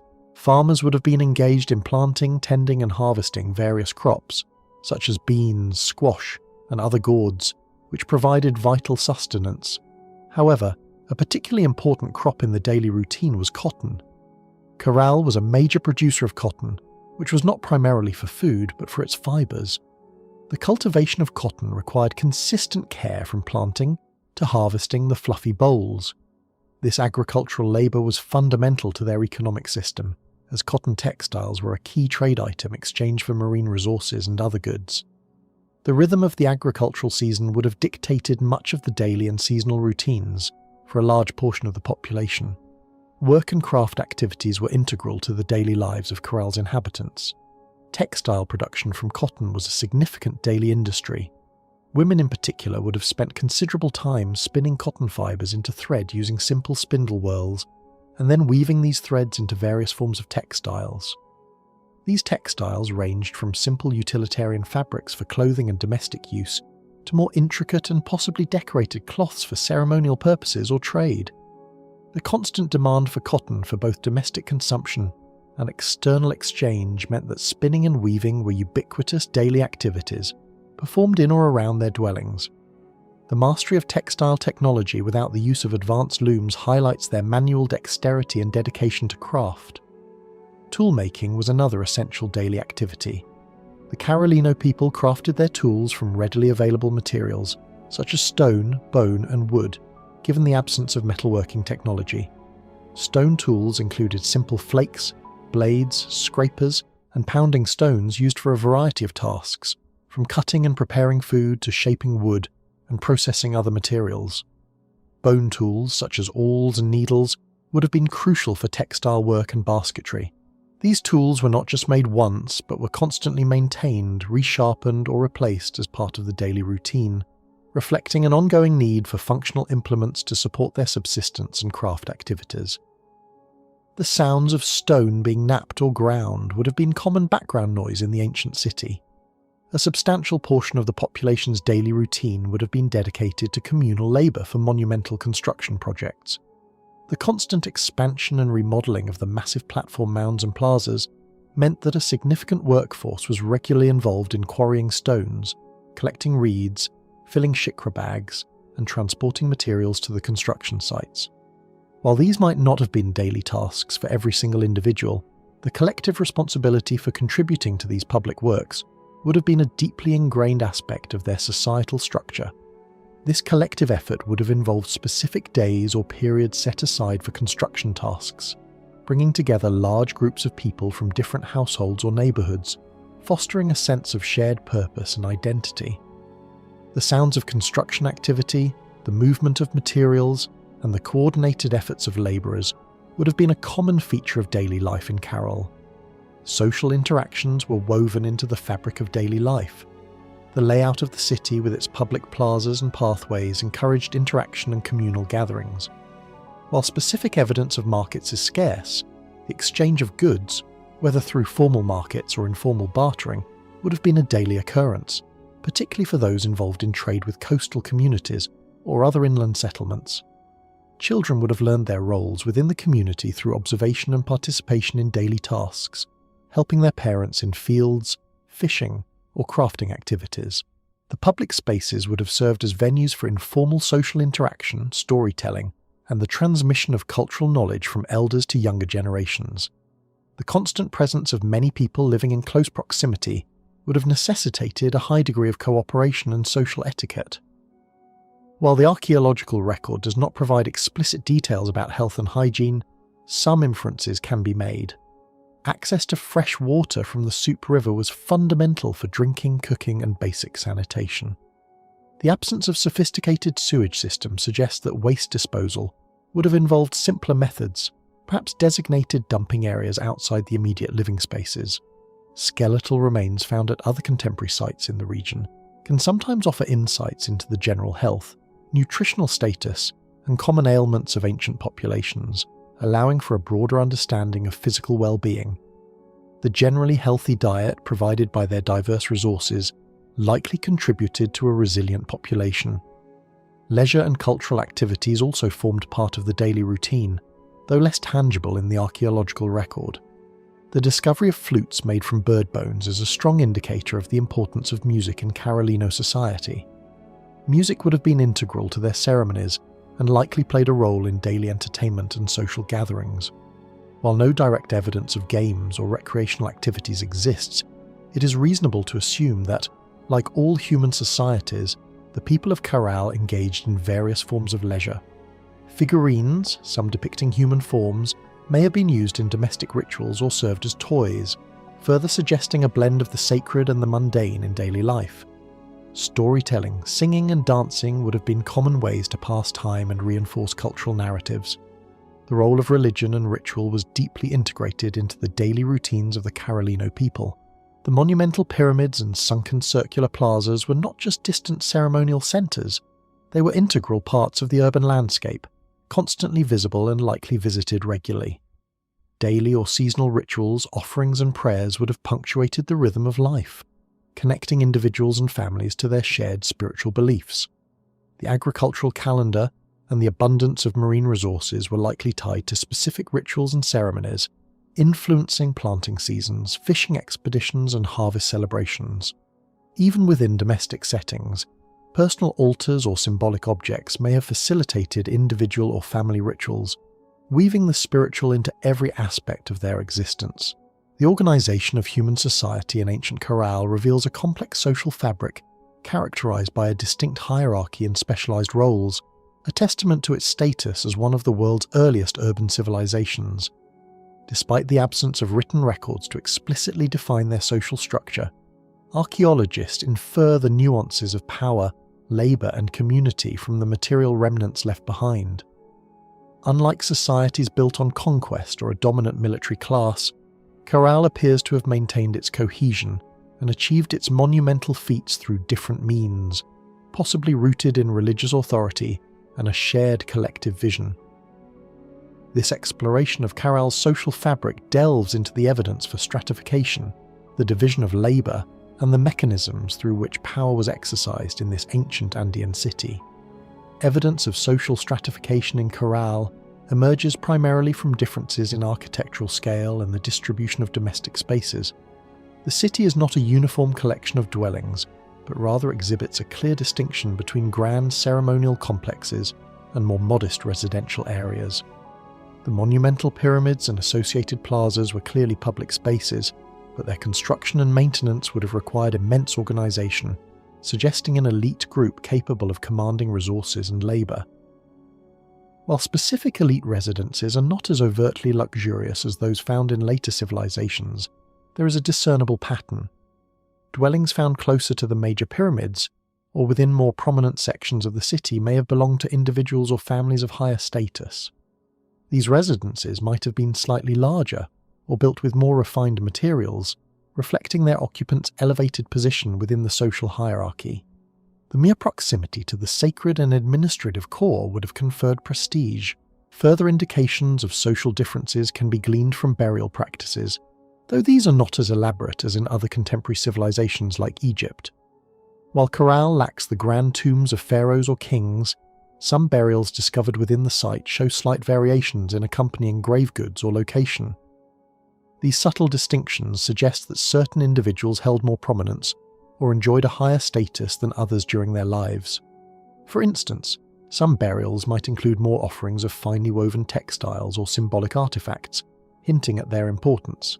However, the overall simplicity of burials compared to other ancient societies suggests that social distinctions in death were not as pronounced, or perhaps that the emphasis was more on communal spiritual life than on individual status in the afterlife. The evidence points to a stratified society, but one where the expression of hierarchy might have been less ostentatious than elsewhere. The mobilization of labour on an unprecedented scale for the construction of Caral's monumental architecture is perhaps the strongest indicator of a highly organised social structure. The building of 6 major pyramids and numerous other public structures over centuries would have required thousands of dedicated workers for tasks such as quarrying stones, weaving shikra bags, transporting heavy materials, and meticulously assembling the structures. This immense logistical challenge could only have been met by a society with effective leadership and a system for coordinating vast human resources. This points to a clear division between those who planned, directed, and oversaw these colossal projects and the large numbers of common labourers who carried out the physical work. The very existence of these monumental structures necessitates the presence of an organising force, a group of individuals with the authority to command and coordinate communal effort.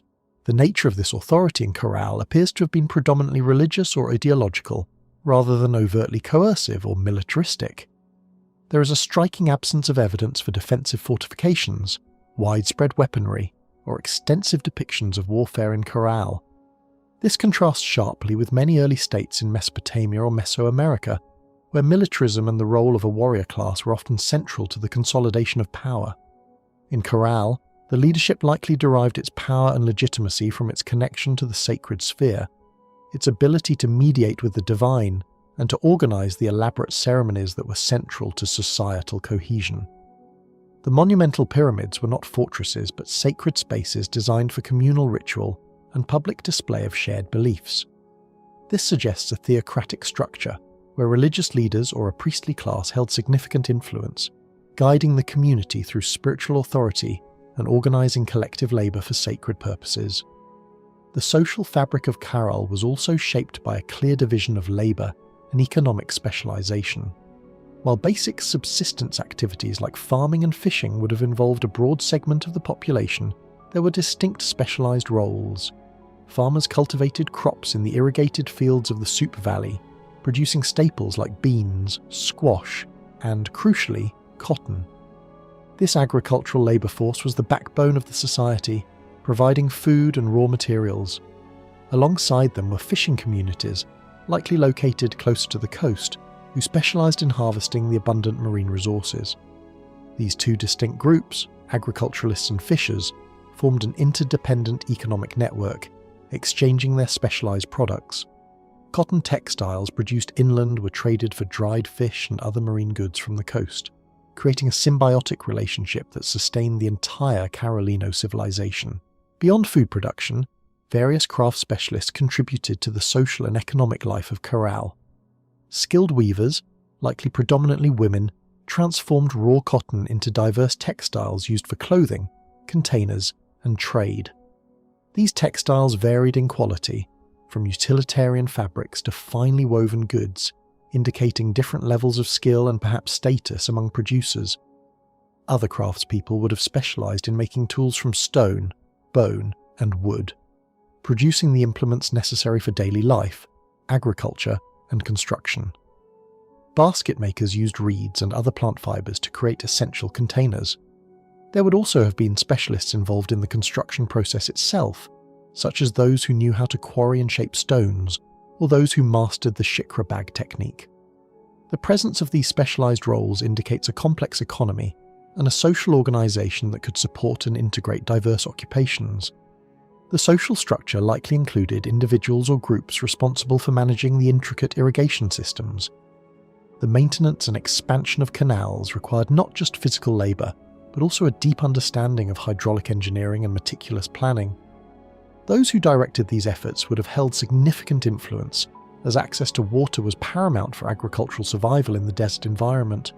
Their role would have involved coordinating labor, allocating water resources, and resolving potential disputes related to water distribution. This managerial function, whether performed by a dedicated class of engineers or by religious leaders with practical expertise, was critical for the functioning of the urban society.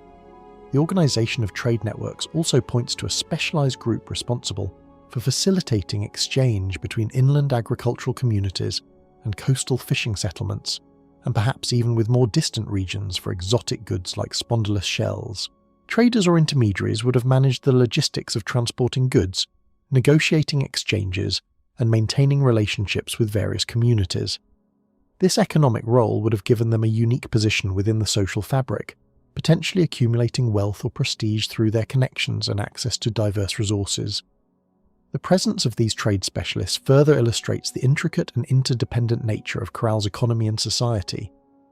While direct evidence for a formal administrative class is limited, the sheer complexity of Caral suggests the presence of individuals responsible for governance and decision-making. This leadership likely manifested through religious authority, organizing communal labor for building projects, managing resources, and mediating social relations. The leaders might have been figures who possessed specialized knowledge of astronomy, ritual or agricultural practices, positioning them as essential guides for the community. Their authority might have been based on charisma, inherited status, or demonstrated competence in key societal functions. The lack of grandiose palaces or royal regalia suggests a leadership style that might have been more communal or less overtly individualistic compared to some Old World monarchies. The power appears to have been centered on the sacred realm and collective well-being rather than personal aggrandizement. The integration of the various social groups and specialized roles within Caral would have been facilitated by shared religious beliefs and communal ceremonies. The monumental plazas and pyramids served as unifying spaces where the entire community could gather, participate in rituals, and reaffirm their collective identity. These ceremonies would have provided a powerful mechanism for reinforcing social order, legitimizing leadership, and transmitting cultural values across generations. The common experience of participating in these grand events would have fostered a sense of belonging and solidarity, transcending individual roles or social distinctions. Religious ideology therefore played a crucial role in binding together the diverse elements of Caral's social fabric. The long duration of Caral's flourishing period, over several centuries, suggests a remarkably stable social system. Despite the inherent challenges of sustaining a large urban population in a demanding environment, the Carolino society maintained its cohesion and continued its monumental building program. This stability speaks to an effective form of social control and a resilient social organization capable of adapting to internal and external pressures. The longevity of their civilization without apparent cycles of major conflict or political upheaval is a testament to the strength and adaptability of their social structure. It hints at a society that found ways to manage internal tensions and external relationships peacefully. The spiritual life of the ancient Carolino people was undoubtedly the bedrock of their society, permeating every aspect of their existence, from daily routines to monumental construction projects.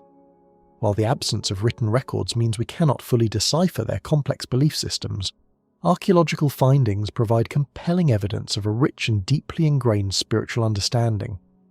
The very architecture of Caral, its massive pyramids and unique sunken circular plazas, speaks volumes about a people whose world was intimately connected to the sacred, the cosmos, and communal ritual.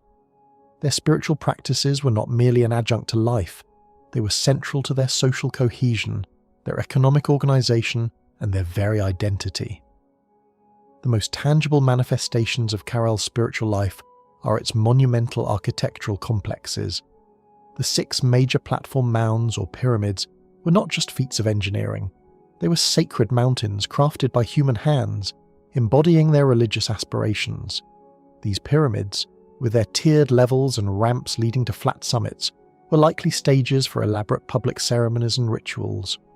The act of ascending the pyramid itself might have been a symbolic journey, a progression towards the divine or a higher state of being. Offerings found within the structures or associated with them suggest that these were places where the Carolino people communicated with their deities or ancestors, providing valuable goods in exchange for blessings or to express devotion.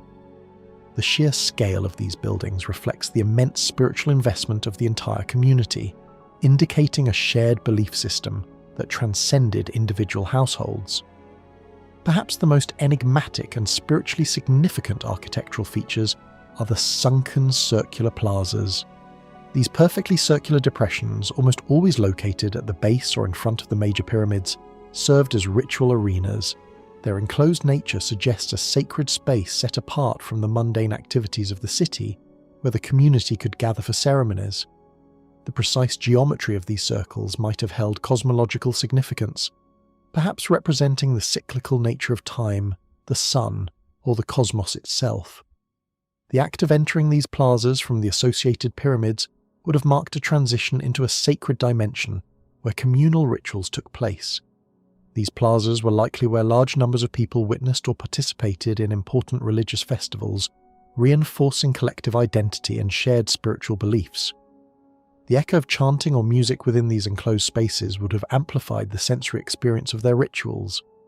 Evidence of altars and hearths, particularly at the tops of pyramids and within the sunken plazas, points to the central role of fire in Caral's spiritual practices. These altars often show signs of burning, indicating that sacred fires were lit during ceremonies. Fire was a potent symbol in many ancient cultures, representing purification, transformation, communication with the divine, or the presence of deities.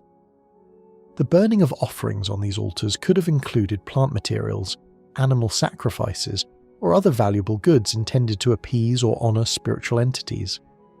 The smoke rising from these sacred fires would have been a visible connection between the earthly realm and the heavens, carrying prayers or offerings skyward.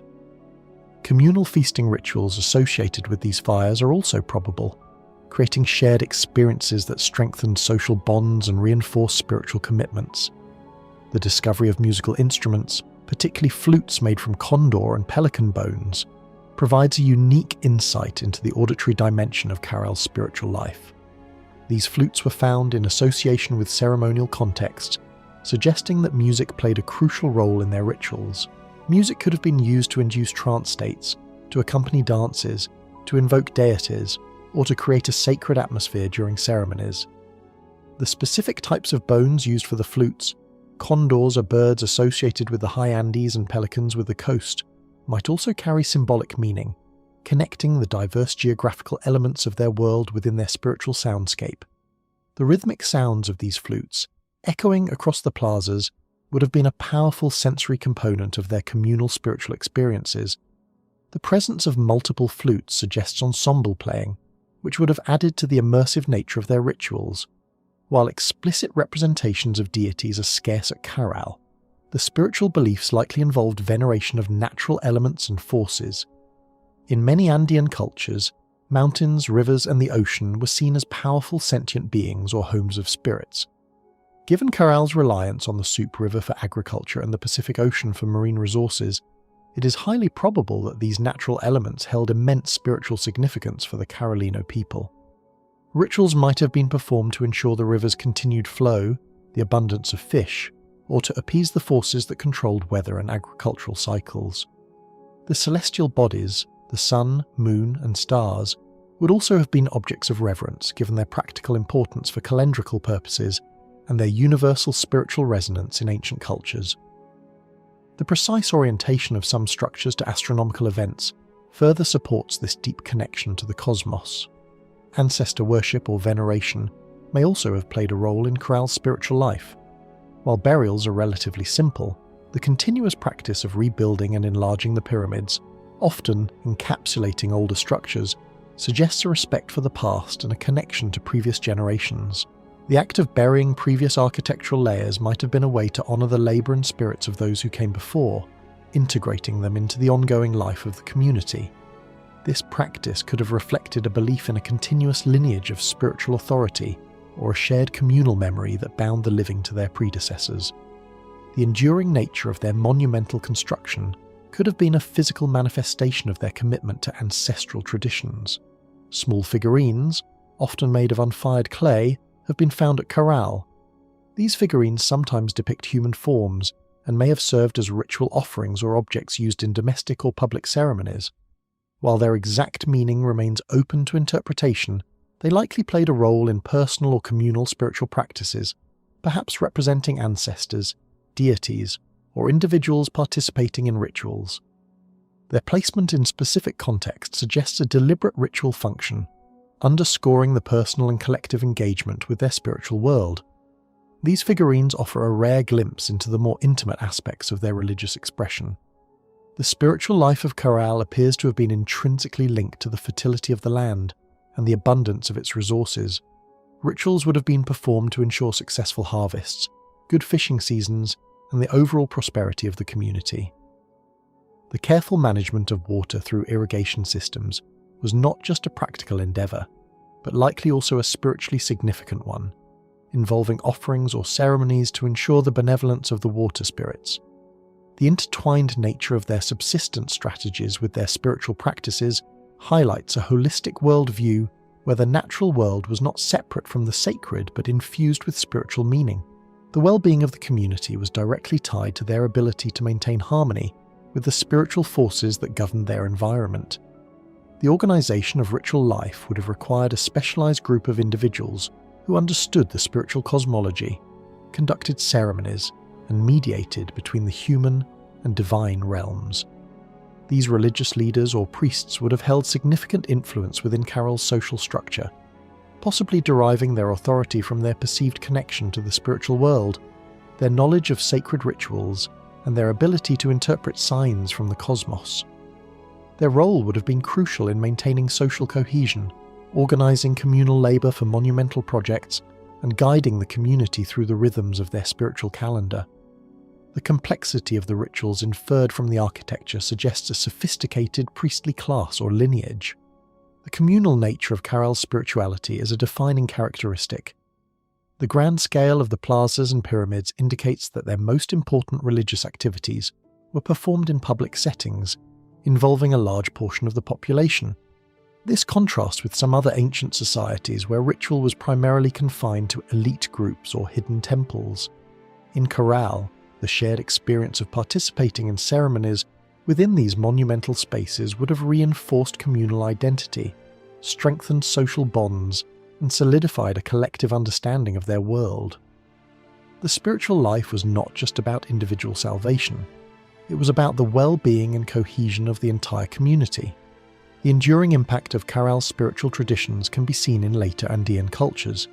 Features like sunken circular plazas and the concept of sacred mountains, often replicated in later monumental architecture, suggest a continuity of certain spiritual elements from Caral's time. The reverence for natural forces, the importance of fire in ritual, and the integration of astronomical knowledge into ceremonial practices are themes that reappear throughout Andean prehistory. Caral, therefore, represents a foundational stage in the development of Andean spiritual traditions, laying the groundwork for the rich and diverse religious expressions that would characterize subsequent civilizations in the region. The artistic expressions found at Caral, though perhaps not as immediately striking or elaborate as those of later Andean civilizations, nonetheless offer invaluable insights into the worldview, beliefs and social structures of its ancient inhabitants. What might seem limited to a modern eye when compared to the goldwork of the moche or the intricate textiles of the paracas holds profound symbolic meaning within the context of this pre-ceramic urban society.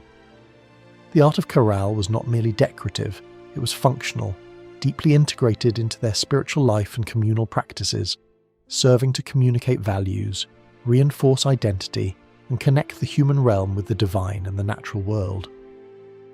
Its significance lies not in its quantity, but in its context, and the silent stories it tells about a civilization thriving thousands of years ago. One of the most common and symbolically rich categories of artistic expression found at Caral are the figurines. These small artifacts are primarily made of unfired clay, a readily available material in the Soup Valley. They often depict anthropomorphic or zoomorphic forms, characterized by relatively simple but discernible features. The human figurines vary in detail but frequently portray individuals with distinctive hairstyles, clothing, or postures. Their context of discovery is crucial. Many have been found in ritual deposits, offerings, or within domestic settings, suggesting a direct role in personal or communal spiritual practices. Some figurines appear to have been intentionally broken as part of a ritual act, perhaps signifying a completion or a transition. The raw material, unfired clay, indicates that these were objects often made for immediate ritual use, rather than for long-term display or trade. The interpreted meanings of these figurines are manifold, and continue to be a subject of archaeological discussion. Some scholars suggest they might represent revered ancestors, serving as focal points for ancestor worship or remembrance within households or kin groups. The act of creating and placing these figures could have been a way to maintain a connection with the departed or to invoke their protective spirits. Other interpretations propose that the figurines might depict deities or supernatural beings, representations of the forces that govern their world and influence their daily lives. Alternatively, they could portray shamans or ritual specialists, individuals who held significant spiritual power within the community, acting as intermediaries between the human and spiritual realms. The varied features and forms of the figurines hint at a diverse pantheon of spiritual entities, or a range of human roles being symbolically represented. The gender representation in these figurines is also a point of interest. Some figurines clearly depict female forms, often with accentuated features that might symbolize fertility and abundance, a common concern for agricultural societies. These figures could have been part of fertility rituals aimed at ensuring bountiful harvests or successful reproduction within the community. The presence of male figures, or those with ambiguous gender, further broadens the spectrum of their symbolic roles, suggesting a complex interplay of masculine and feminine principles in their cosmology. Regardless of their precise individual meaning, these figurines collectively paint a picture of a society deeply engaged with spiritual concepts, using tangible objects to embody their beliefs and rituals. Their simplicity does not diminish their symbolic power, but rather highlights a direct and unadorned connection to the sacred. Beyond figurines, carved objects are rarer but equally significant in understanding Caral's symbolic expressions. These can include small pieces of carved stone, bone, or shell. While not as numerous or intricately detailed as carved art from later Andean cultures, they often bear geometric patterns, simple animal motifs, or abstract designs. For instance, some polished stones might have served as amulets or ritual tools, embodying specific powers or protective qualities. Carved bone fragments, perhaps from ceremonial implements or adornments, could have carried symbolic marks related to status or spiritual associations. The rarity of such carved pieces might suggest that they were objects of higher value or reserved for specific ritual specialists, indicating a tiered system of access to certain types of symbolic expression. The effort involved in carving these harder materials without metal tools further elevates their significance as expressions of skilled craftsmanship infused with symbolic meaning. The most pervasive and powerful form of symbolism in Caral is embedded within its monumental architecture. The entire urban layout and the design of its major buildings convey profound symbolic meanings about the Carolino worldview. The platform mounds themselves, often referred to as pyramids, are more than just large buildings. They are symbolic mountains. In Andean cosmology, Mountains are often seen as sacred entities, appas, sources of life, spiritual power, and homes of deities or ancestors. By constructing these massive artificial mountains, the Carolino people were literally bringing the sacred landscape into their urban environment, creating focal points for ritual that mirrored the natural world. Their tiered structure, often with ramps leading to flat summits, could symbolize a progression from the mundane to the sacred, or a connection between different cosmic levels: heaven, earth, and the underworld. The act of ascending the pyramid was a symbolic journey itself, a ritualized movement towards spiritual understanding or communion. The sunken circular plazas are perhaps the most unique and symbolically charged architectural features. Their perfectly circular shape strongly suggests a representation of cosmic cycles, such as the sun, moon, or stars, or the cyclical nature of time itself. These enclosed spaces would have served as powerful ritual arenas where the community gathered. The act of entering the circular plaza from the associated pyramid or a designated entrance would have signified a transition into a sacred dimension, a space set apart for communion with the divine. The acoustic properties of these circular enclosures might have also been intentionally designed to enhance sound during ceremonies, amplifying chants, music, or speeches, creating an immersive sensory experience that deepened the spiritual impact. These plazas were the symbolic heart of their communal spiritual life, a microcosm of their cosmological understanding. The orientation of Caral's major structures also carries significant symbolic meaning related to astronomy and the cosmos. Many of the pyramids and plazas are aligned with cardinal directions or specific celestial events, such as solstices or equinoxes. This precise alignment indicates a sophisticated understanding of astronomical movements and a deliberate integration of cosmic order into their built environment. For an agricultural society dependent on seasonal cycles, the ability to track the sun and stars would have been critical for timing planting and harvesting. This practical knowledge was elevated to a spiritual dimension, with architectural alignments serving as a visible connection between the human realm and the grand cosmic clock. The alignment embodied their worldview, where human activities were synchronized with the celestial dance, ensuring harmony and prosperity. While direct evidence is scarce, the use of color in their architecture also held symbolic potential. The fact that the plastered surfaces of the pyramids were likely painted in vibrant hues suggests that color played an important role in their visual symbolism. In later Andean cultures, colors often carried specific meanings. For example, red symbolizing life or sacrifice, blue representing the sky or water, and yellow associated with the sun or gold. It is plausible that similar symbolic associations existed in Caral, where the monumental buildings were not only structurally impressive but also visually potent, communicating specific messages through their colourful facades during ceremonies. The overall aesthetic of Caral would have been one of vibrant monumental structures standing out against the arid desert landscape, a powerful symbolic statement of their cultural presence. Even the perishable textiles of Caral, though rarely preserved, offer a glimpse into their potential for symbolic expression. Cotton was a crucial crop, and the Carolino people were skilled weavers. While few intact examples survive, it is highly probable that their woven fabrics incorporated symbolic patterns or designs. In many ancient cultures, textiles were not just functional items, but also served as powerful conveyors of social status, spiritual beliefs, and cultural narratives. The act of weaving itself was often imbued with symbolic meaning, representing creation or the interconnectedness of life. The textures, colours, and patterns in their textiles, even if simple, could have carried specific messages about identity, lineage, or ritual participation within the social fabric of Caral. The absence of elaborate pictorial art or complex iconography such as that found in Chavin or Moche cultures in later Andean periods is also telling. It suggests that Caral's artistic expression was perhaps more abstract and conceptual, or focused on the inherent symbolism of form and material rather than detailed narrative representation.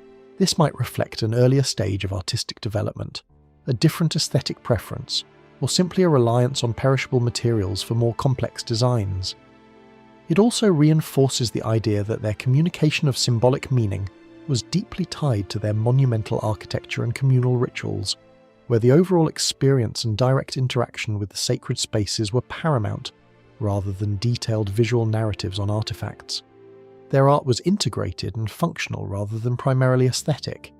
Ultimately, the art and symbolism of Caral communicate a worldview deeply rooted in their environment, a society focused on fertility, abundance, cyclical renewal, and communal harmony. Their artistic expressions, whether in the form of figurines, carved objects, or the grand design of their city, were not merely objects to be admired. They were integral components of their spiritual life, used to mediate between the human and divine realms, to organize their social structure, and to visually represent their fundamental beliefs about the cosmos and their place within it. Caral's art is a silent language, a powerful testament to the ingenuity of a people who conveyed profound meaning through the forms and materials they shaped thousands of years ago. The discovery of musical instruments at Caral provides a rare and fascinating window into the non-visual cultural practices of this ancient civilization, highlighting the profound role that music and sound played in their society. In an urban centre devoid of writing systems and with limited visual art, the presence of these carefully crafted instruments speaks volumes about the Carolino people's rich spiritual life, communal rituals, and sophisticated understanding of acoustics and performance. Music in Caral was not merely entertainment, it was a vital conduit for connecting with the divine, fostering social cohesion, and enriching the sensory experience of their elaborate ceremonies within the monumental plazas and on the pyramid tops. The most significant musical finds at Caral are the flutes, particularly a set of 32 flutes found in a ceremonial offering within the amphitheatre pyramid. These flutes are exquisitely crafted from the bones of large birds, primarily condors and pelicans. The choice of these specific bird bones is itself symbolically potent. Condors are birds of the high Andes, symbolizing the sky, mountains, and the upper world, while pelicans are birds of the coast, representing the sea and the lower or underworld. The use of both suggests a cosmological understanding that encompassed both the highland and coastal realms, a symbolic unification of their known world within their musical instruments. The craftsmanship involved in creating these flutes is remarkable. The bones were carefully hollowed out, smoothed, and precisely perforated to create finger holes, allowing for the production of different notes. This level of precision indicates a deep understanding of acoustics and the skilled hands of specialized artisans. These flutes are generally classified as transverse flutes, meaning they are played by blowing across a mouth hole near one end, similar to a modern concert flute. Some archaeological evidence also suggests the presence of panpipes or multitubular flutes, although the bone flutes are the most well-preserved in numerous examples. The sound qualities of these ancient instruments can only be speculated upon, but their construction suggests they were capable of producing a range of pitches and timbres, perhaps even allowing for complex melodies and harmonies when played in ensembles. The unique material of bone would have imparted a distinctive resonant quality to their sound, different from wood or clay instruments. The presence of multiple flutes suggests that music was often performed communally, perhaps by groups of musicians during large public rituals, amplifying the sonic landscape of their ceremonies. The primary role of music in Caral was undoubtedly its connection to rituals and ceremonies. The discovery of the flutes in ceremonial contexts, such as offerings within sacred structures, strongly supports this. Imagine the scene in a sunken circular plaza at the base of a towering pyramid. As hundreds or even thousands of people gathered, the air would have been filled with the haunting melodies of these bone flutes. Music would have been used to set the mood, to create an atmosphere of reverence and anticipation for the sacred events unfolding. It could have served to invoke deities, to accompany ritual dances or processions, to mark significant moments in a ceremony, such as the lighting of a sacred fire or the presentation of offerings. The rhythmic pulse of the music combined with the visual spectacle would have created a truly immersive and transformative experience for participants. Music likely played a crucial role in inducing trance states or altered states of consciousness during certain rituals. In many ancient cultures, repetitive melodies or rhythms are used to facilitate spiritual journeys or to allow ritual specialists to communicate with the divine. The continuous playing of flutes, perhaps combined with chanting or other percussive sounds, could have served this function at Caral, enabling a deeper spiritual connection for those involved in the ceremony. The sound of the flutes resonating within the enclosed space of the sunken plazas would have amplified their spiritual effect, creating a powerful sonic environment conducive to profound religious experiences. This suggests a highly sophisticated understanding of the psychological and emotional power of sound. Beyond structured music, the overall significance of sound in Caral's spiritual life cannot be overstated. While only flutes have been definitively found, it is highly probable that other sound-producing instruments such as drums, rattles or gourds were used, even if their perishable nature means they have not survived. The human voice would have been central to rituals, with chanting, singing and calls playing a vital role. The acoustics of their monumental architecture, particularly the enclosed sunken circular plazas, might have been deliberately designed to enhance specific sounds, amplifying voices or instruments, creating unique sonic experiences during ceremonies. The careful placement of these plazas in front of large pyramids also suggests an awareness of how sound would carry and reverberate throughout the ceremonial complex. The entire urban landscape would have been filled with a unique ancient soundscape during significant events. The specific sounds produced by the flutes might also have held symbolic meaning or been believed to resonate with cosmic forces. In some ancient belief systems, certain pitches or melodies were thought to be in harmony with the movements of celestial bodies or to influence natural phenomena. It is plausible that the Carolino people believed their music could connect them to the rhythms of the cosmos or influence the fertility of their land and the abundance of marine resources. The carefully crafted nature of the flutes suggests that the precise quality and range of their sound were important, hinting at a sophisticated musical theory or spiritual understanding of sound itself. The choice of bird bones as material could also have imbued the instruments with the symbolic power of the animals themselves, enhancing their spiritual efficacy. The presence of music also implies the existence of musicians or ritual specialists who were trained in the art of playing these instruments. These individuals would have held a significant role within the social fabric, possibly as a specialized group responsible for leading the musical aspects of ceremonies. Their skill in producing the desired sounds and their knowledge of the appropriate melodies or rhythms for different rituals would have been highly valued. This suggests a form of musical education and transmission of knowledge across generations, ensuring the continuity of their musical traditions and their spiritual practices. The musicians were not just performers, but integral parts of the religious leadership. The role of music in Caral was deeply intertwined with other sensory experiences during communal ceremonies. Imagine the visual spectacle of the plastered and possibly painted pyramids, the movement of people in ceremonial dress, the scent of burning offerings from the altars, and the taste of food and drink from communal feasting. Music would have provided the auditory backdrop, tying all these elements together into a holistic and immersive ritual experience. It would have heightened the emotional intensity and spiritual impact of the ceremonies, creating a profound sense of unity and shared transcendence among the participants. The combination of these sensory inputs would have forged strong collective memories and reinforced the communal identity of the Carolino people. Ultimately, music served as a powerful tool for fostering social cohesion and reinforcing cultural identity in Caral. The shared experience of listening to and perhaps participating in musical performances during ceremonies would have strengthened the bonds between individuals and between different groups within the society. It would have transmitted cultural knowledge, historical narratives and shared values through melodies and rhythms that resonated deeply with the community. The sound of their flutes echoing across the ancient city would have been a unifying force, a constant reminder of their common heritage and their collective spiritual connection. The very soundscape of Caral would have been unique to its culture, a distinct auditory signature of its vibrant ancient civilization. While the specific melodies and songs of ancient Caral remain lost to time, the enduring presence of their musical instruments speaks volumes. The bone flutes of Caral are not just archaeological curiosities, they are tangible evidence of a rich and complex musical culture that was central to the spiritual and social life of one of the world's earliest urban civilizations.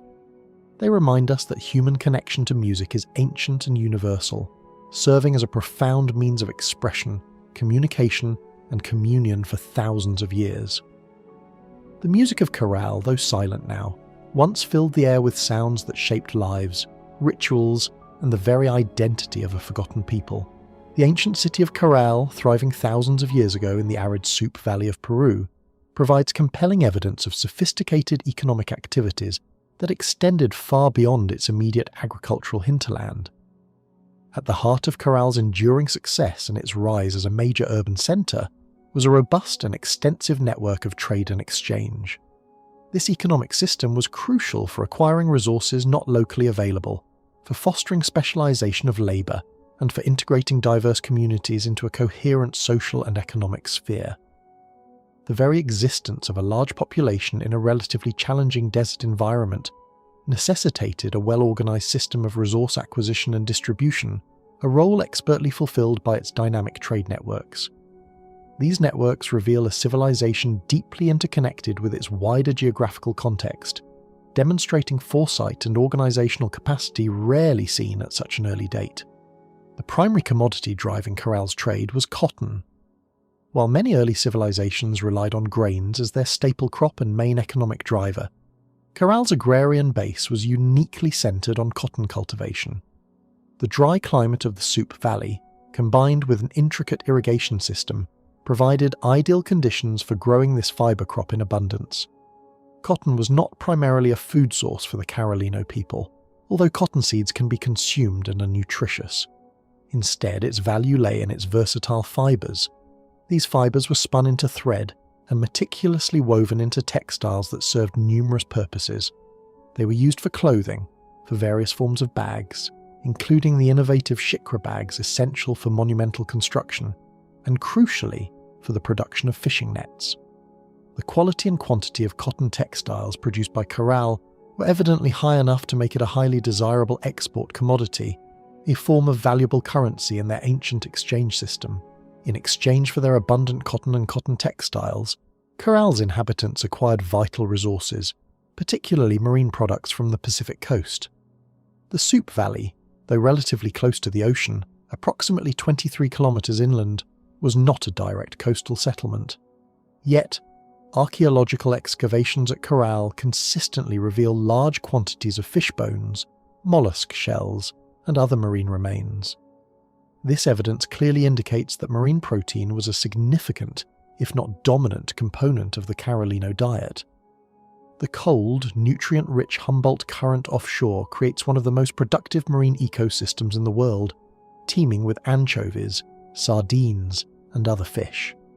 Coastal communities, likely specialising in fishing and marine harvesting, would have produced a surplus of dried fish and other seafood. This exchange of inland cotton for coastal marine products formed the core of Caral's regional trade network, a symbiotic relationship that ensured food security and fostered economic interdependence between different ecological zones. The dried fish could be easily transported inland and stored, providing a reliable protein source throughout the year. Beyond these fundamental subsistence exchanges, Caral also participated in long-distance trade networks that brought exotic and high-value goods from regions far beyond the immediate Soup Valley. The most prominent example of such a long-distance trade item is the spondylus shell. Spondylus, a genus of bivalve mollusks, is native to the warmer waters off the coast of Ecuador, hundreds of kilometres to the north of Caral. These shells, particularly the vivid orange and purple varieties, were highly prized throughout ancient Andean cultures for their beauty, rarity, and profound symbolic and ritualistic significance. They were often associated with fertility, water, and social prestige, used in offerings, jewellery, and as indicators of high status. The presence of spondylus shells at Caral is undeniable archaeological proof of connections stretching far up the coast, demonstrating a sophisticated knowledge of distant resources and the ability to access them through established trade routes. The movement of spondylus shells from Ecuador to Caral was likely facilitated by a series of relay trade networks, rather than direct expeditions by Carolino traders. This system would have involved various intermediary communities along the coast, each trading with its neighbours, passing goods down the line until they reached their final destination. Coastal maritime routes, possibly using reed boats or rafts, would have been essential for this long-distance transport, hugging the shoreline and making stops at various settlements. Overland routes, though more arduous in the desert terrain, would also have played a role in connecting coastal trading hubs with inland centres like Caral. The existence of such a long-distance network suggests not only a demand for exotic goods, but also a degree of political stability and trust between different communities, allowing for the safe passage and exchange of valuable commodities over vast distances. Other less abundant but still significant trade items found at Caral include certain types of stone not locally available in the Soup Valley. Obsidian, for example, a volcanic glass valued for its sharp edges, would have been traded from highland regions where it naturally occurs. While not as common as in other ancient cultures, its presence suggests some connection to the inter-Andean trade routes. Similarly, specific types of fine stone for tools or ceremonial objects might have been sourced from distant quarries. Feathers from exotic birds, perhaps from the Amazon rainforest or distant tropical zones, could also have been traded for their aesthetic and symbolic value in ceremonial adornment, although their perishable nature makes archaeological detection challenging. The presence of these varied non-local materials highlights the extensive reach and diverse nature of Caral's exchange relationships. The mechanisms of trade in Caral would have been based on a system of barter and reciprocal exchange rather than a standardized currency. Goods would have been traded directly for other goods, with the value of items likely determined by their utility, scarcity, and perceived social or ritual significance. Trust and established relationships between trading partners would have been paramount in such a system. The exchange could have occurred at designated trading posts or markets, or through direct interaction between specialized traders from different communities. These traders, whether full-time specialists or individuals engaged in trade as a seasonal activity, would have played a crucial role in facilitating the movement of goods and information across the networks. Their knowledge of routes, resources, and demand in different areas would have been invaluable. The impact of these trade networks on Caral's development and influence was profound and multifaceted. Economically, trade fostered specialization. Instead of every household needing to produce all its own food and goods, communities could focus on what they did best. Caral and its valley neighbours specialised in cotton agriculture and textile production, while coastal communities specialised in fishing. This division of labour led to increased efficiency and productivity for both types of communities. It also secured access to a more diverse and stable food supply, as marine proteins supplemented agricultural products, reducing vulnerability to single crop failures or environmental fluctuations. This diversification contributed significantly to the economic resilience of Caral and its ability to sustain a large urban population. Beyond economics, trade networks facilitated cultural exchange and the spread of ideas. As goods moved across regions, so too did knowledge, technologies, and even spiritual beliefs. The presence of spondylus shells at Caral, for example, not only indicates trade in a valuable commodity, but also suggests the adoption of the symbolic meanings associated with the shell in its place of origin. This could have influenced Caral's own spiritual practices or iconographic representations. Similarly, ideas about irrigation techniques, architectural styles, or social organisation could have been exchanged along these routes. Trade was thus a powerful engine for cultural diffusion, connecting diverse communities and enriching their respective cultural traditions, even without a formal writing system to record these exchanges. The management of these extensive trade networks also contributed significantly to Caral's societal complexity and organisational development, coordinating the production of surplus cotton, negotiating exchanges with distant communities, and ensuring the safe passage of goods required sophisticated planning, communication, and administration. This level of economic organisation points to a well-developed leadership structure, possibly a specialised group of economic managers, or a powerful elite who oversaw these activities. Their ability to maintain long-distance relationships and ensure a consistent flow of goods would have enhanced their authority and contributed to the overall stability and prosperity of the Carolino civilization. The very act of managing such complex networks required and further developed advanced social organisation. Furthermore, the access to exotic prestige goods like spondylus shells likely played a role in the social hierarchy within Caral. Control over the acquisition and distribution of such rare and valuable items could have been a source of power and status for certain individuals or families. These items might have been used in elite adornment, ritual offerings, or as gifts to cement alliances, visibly distinguishing those with greater influence. While Caral does not show extreme disparities in wealth, or monumental burial practices, the subtle distribution of such prestige goods would have reinforced social distinctions and the authority of the ruling elite. The network itself became a source of social capital. In a broader context, Caral's trade networks demonstrate that complex economic systems were not exclusive to the Old World. While lacking formal currencies or extensive written records of transactions, the fundamental principles of supply and demand, specialization, and long-distance exchange were clearly in operation. This independent development of sophisticated trade in the Americas at such an early date underscores the diverse pathways human societies took toward economic integration and complexity. Caral's networks, based on the unique blend of inland cotton production and coastal marine resources, provided a distinct model for how early urban centers could sustain themselves through symbiotic economic relationships rather than relying solely on intensive grain agriculture. The successful management of these trade relationships was as crucial to its survival as its ability to build monumental structures. Archaeological evidence for trade is carefully inferred from the presence of non-local materials at a site. The identification of materials whose natural geological origin is far from Caral, and the sheer quantity of certain goods like marine shells confirm active exchange. Analysis of the composition of stone tools, for example, can trace their geological source. The discovery of tools used for processing traded items, such as specialized fishing implements or tools for weaving cotton, further supports the evidence.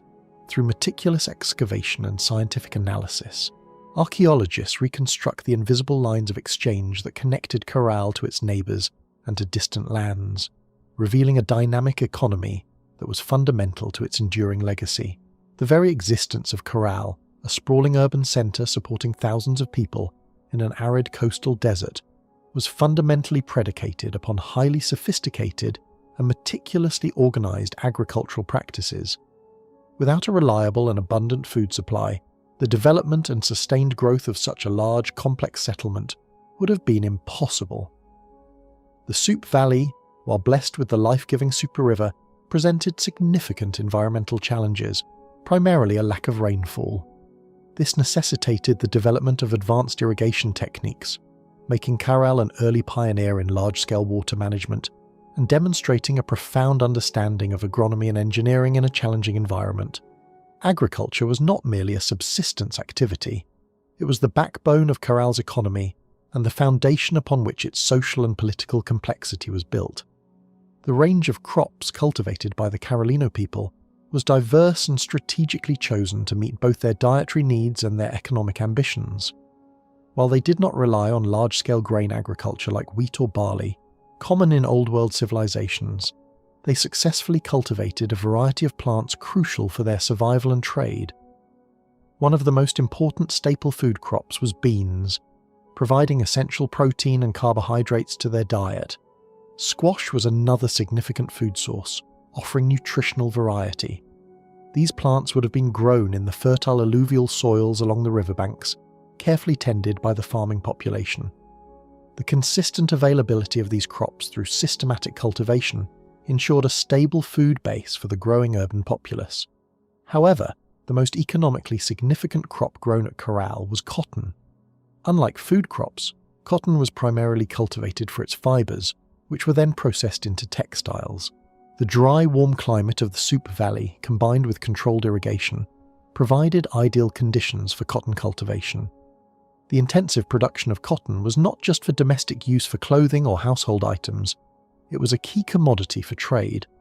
Cotton textiles, along with dried gourds, were exchanged with coastal communities for marine resources such as fish and shellfish. This focus on a non-food crop as a major agricultural product for trade demonstrates a highly developed and specialized agrarian economy, indicating that Caral's farmers were producing beyond immediate subsistence needs to engage in extensive exchange networks. The quality of their cotton and the skill of their weavers were integral to their economic power. Beyond cotton, beans, and squash, the Carolino farmers also cultivated a variety of gourds. These gourds served numerous practical purposes in daily life. Their hardened shells were used to make containers for storing food and water, utensils, and even fishing floats. The versatility of gourds made them an essential part of agricultural production, demonstrating a clever use of plants for non-food applications. Other plant resources, though not directly cultivated as primary crops, were also vital. Reeds and other fibrous plants growing naturally along the riverbanks were extensively harvested and used for weaving the shikra bags, which were critical components of Caral's monumental architecture. These plants also provided materials for mats, baskets, and other essential craft items, showcasing a holistic approach to resource utilization from their environment. The ability to grow crops in such an arid region was entirely dependent on the mastery of irrigation techniques. The Supi River, flowing from the Andes to the Pacific, was the lifeline. The Carolino people developed an intricate system of canals and channels to divert water from the river to their agricultural fields. These irrigation systems were not just simple ditches, they were engineered constructions designed to manage water flow efficiently, distribute it across vast areas of arable land, and minimize wastage in the thirsty desert soil. The main canals would have drawn water directly from the river, while secondary and tertiary channels would have branched off to deliver water to individual fields. The careful grading and construction of these channels required a sophisticated understanding of hydraulics and surveying, all achieved without the benefit of advanced engineering tools or scientific instruments in the modern sense. The construction and maintenance of these irrigation systems required a monumental organizational effort. Digging and shaping canals stretching for kilometers through tough desert soil would have been a labor-intensive task involving thousands of people. Simple tools made of wood, stone, or bone, such as digging sticks and shovels, would have been the primary implements. The ongoing maintenance of these canals, clearing silt, repairing breaches, and managing water flow would have been a continuous community responsibility. This communal effort speaks volumes about the social cohesion and the centralized coordination capabilities of the Carolino society. The collective survival depended on the successful management of this vital resource, fostering a spirit of cooperation and shared responsibility. The agricultural practices themselves were finely tuned to the local environment and available technologies. Farmers would have prepared their fields by clearing vegetation and perhaps enriching the soil with organic matter. Planting would have followed seasonal cycles, likely timed to coincide with favourable conditions and the predictable flow of the river. Crop rotation might have been practiced to maintain soil fertility, though direct evidence for this is scarce. Weeding, pest control, and harvesting would have been ongoing tasks throughout the growing season. The surplus generated from their agricultural efforts, particularly cotton, allowed for the support of a specialised workforce not directly involved in food production, such as builders, craftsmen, religious specialists, and traders. This agricultural surplus was the economic engine of the city, freeing a portion of the population to engage in other activities crucial for urban development. The organisational effort behind Caral's farming foundations was remarkable. The sheer scale of agricultural production necessary to feed a large urban population and generate surplus for trade implies sophisticated management. There would have been a clear division of labour, with a significant portion of the population dedicated to farming. This labour was likely mobilised through a system of communal obligation, or a form of organised tribute, possibly overseen by a centralised authority or a priestly class. This leadership would have been responsible for planning agricultural cycles, allocating land and water resources, and resolving disputes related to farming or water access. The success of their agricultural system depended on effective leadership that could ensure coordination and efficiency across the entire farming community. Beyond the cultivation of crops, the Carolino people would have had methods for processing and storing their agricultural products. Gourds were used for storing dried beans or squash, and perhaps seeds for the next planting season. Cotton would have been carefully harvested, ginned to separate fibres from seeds, and then baled for storage or immediate processing into thread and textiles.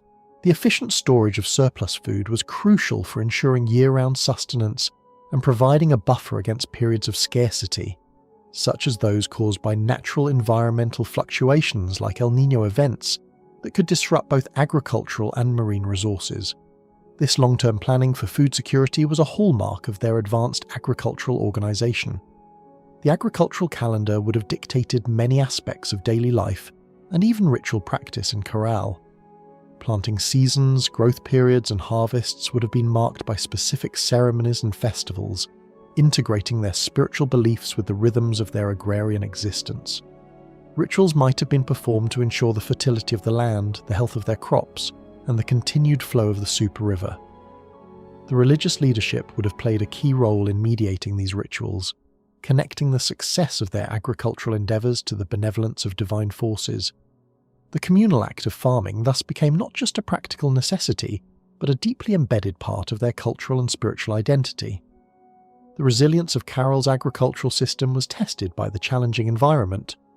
While the Super River provided a consistent water source, the region was still susceptible to droughts and the powerful El Niño phenomenon. El Niño events bring periods of exceptionally heavy rainfall, which can cause devastating floods in the normally dry riverbeds, or conversely, prolonged droughts. These events could severely impact agricultural production. The Carolino people, through centuries of experience, likely developed strategies to mitigate these risks, such as maintaining diversified crops, storing surpluses, and having access to alternative food sources from the coast. Their ability to sustain a large population for centuries despite these environmental challenges speaks volumes about the adaptability and robustness of their farming foundations and overall resource management. The ancient city of Caral, despite its inland location nestled approximately 23 kilometers from the Pacific Ocean in the Soup Valley, maintained a profoundly important and dynamic relationship with the coast. This connection was not merely incidental, it was a fundamental pillar of Caral's economy, diet, and overall societal adaptation. The strategic utilization of marine resources, acquired through an intricate system of exchange with coastal communities, highlights the remarkable ingenuity and adaptability of the Carolino people in sustaining a large urban population in an otherwise arid desert environment. This symbiotic relationship between an agrarian inland centre and specialised coastal settlements demonstrates a sophisticated understanding of ecological diversity and the benefits of inter-regional economic interdependence. The most compelling evidence of Caral's coastal connection comes from the vast quantities of marine faunal remains uncovered during archaeological excavations. Middens, or ancient refuse heaps, at Caral are rich with fish bones and mollusk shells, providing undeniable proof that seafood was a staple in their diet. Analysis of these remains shows a diverse range of marine species, including small schooling fish like anchovies and sardines, which are abundant in the nutrient-rich waters off the Peruvian coast. Larger fish species are also present, indicating various fishing techniques. The sheer volume and consistent presence of these marine remains across different occupational layers at Caral underscore their regular and substantial consumption by the urban population. This was not an occasional supplement, but a fundamental component of their daily sustenance. The types of mollusk shells found further reinforce the coastal link.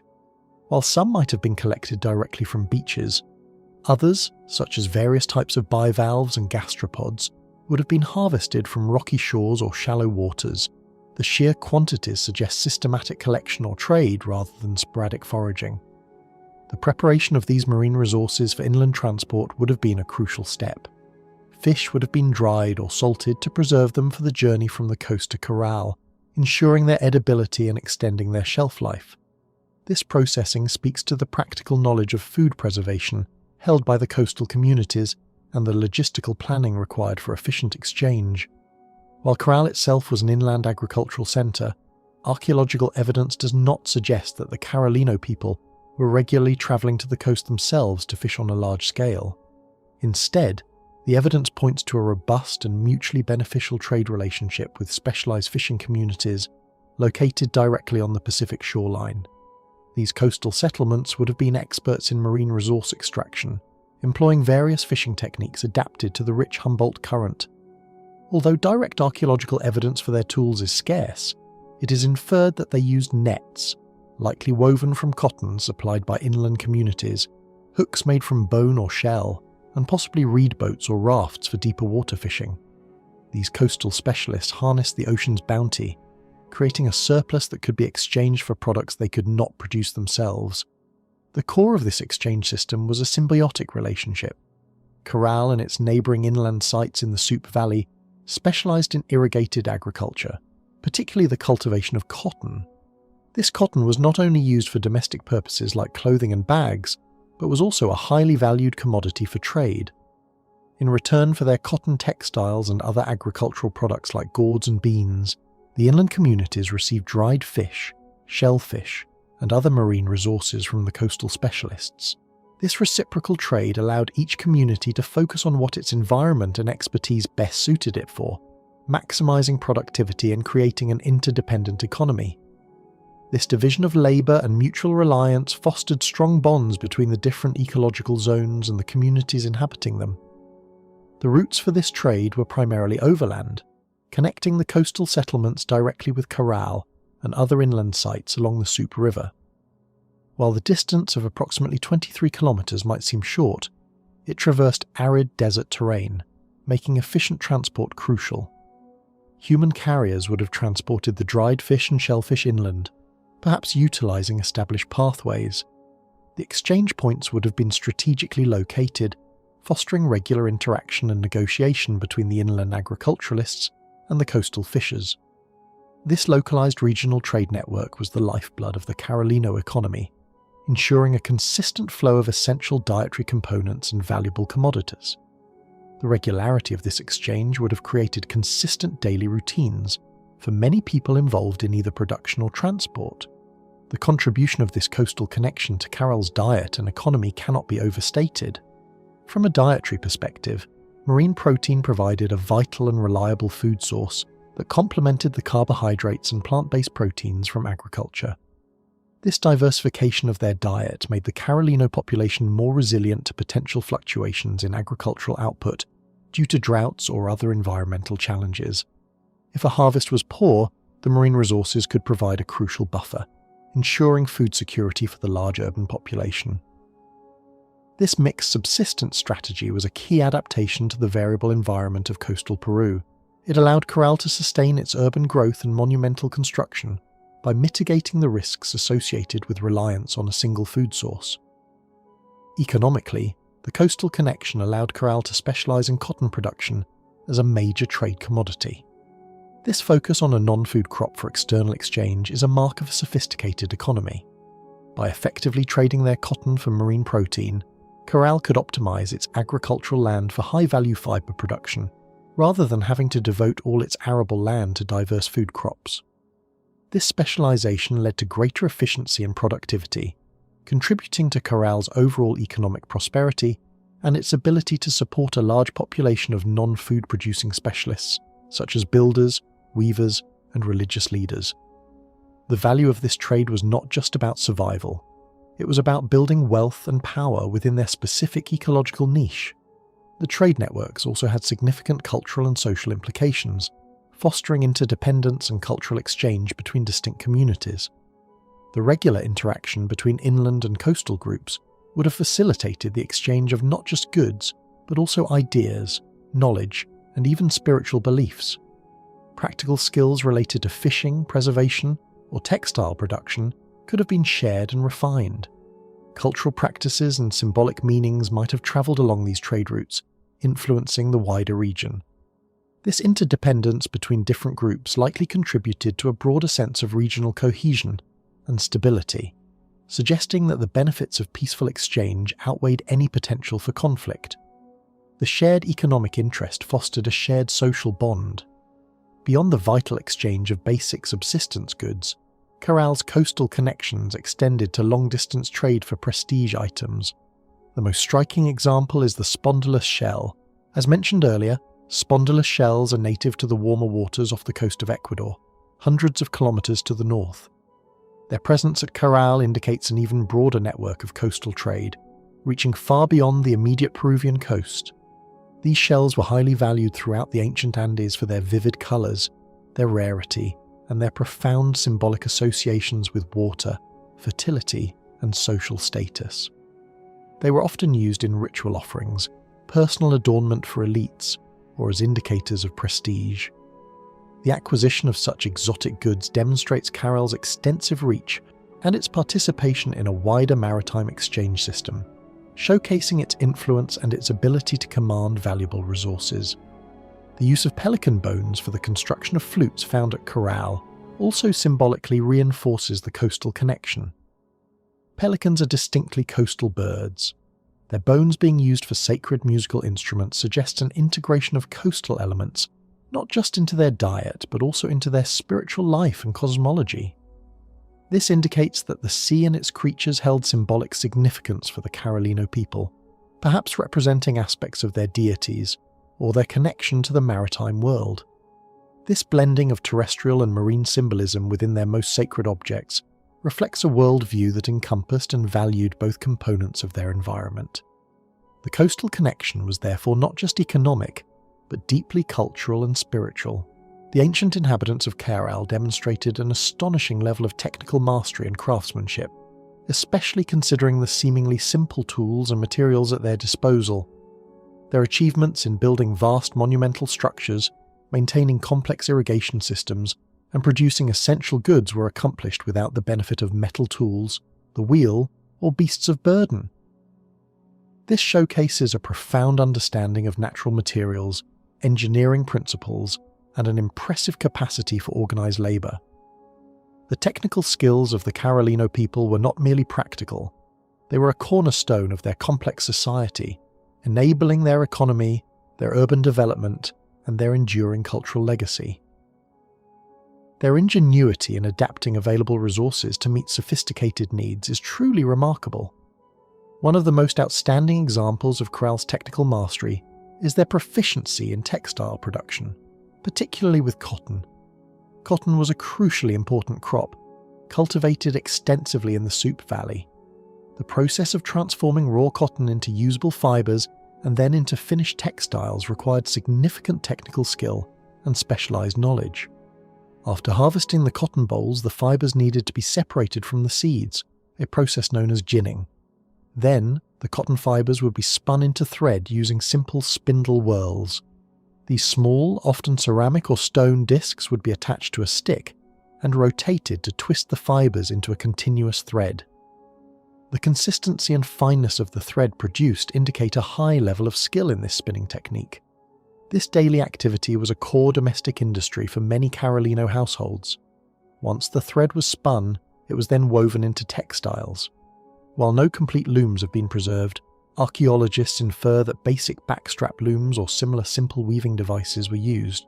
Weaving required considerable dexterity and an understanding of interlacing warp and weft threads to create a fabric. The textiles produced ranged from simple utilitarian cloths for daily wear and household use to more finely woven fabrics, perhaps used for ceremonial purposes or as trade items. Crucially, cotton textiles were also used for highly functional items like fishing nets, essential for their coastal trade partners, and for the famous shikra bags that formed the core of their monumental architecture.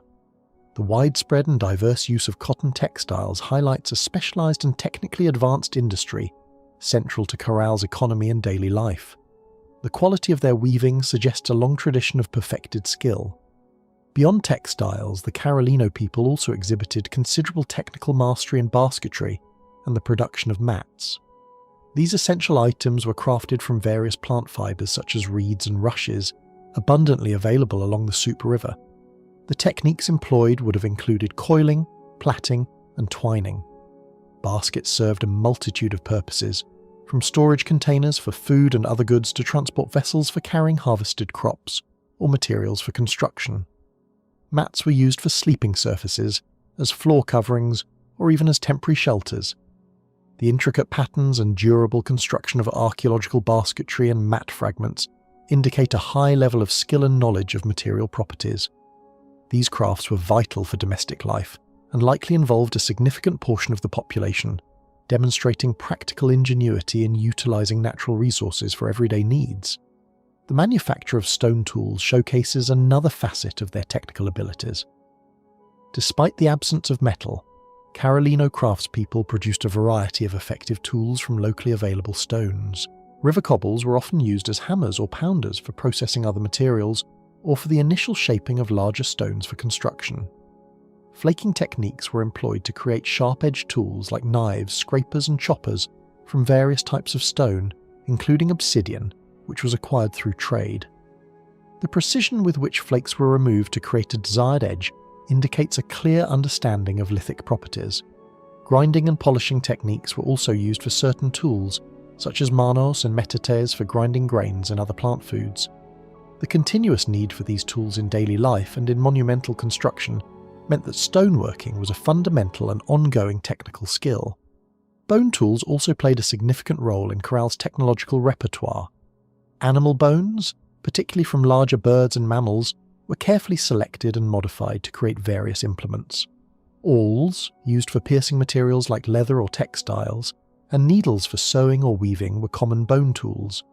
Fishing hooks, though rarely preserved due to their delicate nature, might have also been fashioned from bone or shell. The most striking examples of bone craftsmanship are the musical flutes crafted from condor and pelican bones. The process of hollowing out these bones without splitting them, precisely drilling finger holes and shaping the mouthpieces required exceptional technical skill and an acute understanding of acoustic principles. The intricate detail and accuracy in their construction highlight a highly specialized craft, a testament to their technical and artistic mastery. The monumental architecture of Caral stands as perhaps the greatest testament to their technical mastery. The innovative use of shikra bags for construction fill is a prime example. The Carolino builders understood that filling large woven bags with stones provided a flexible yet stable core for their pyramids.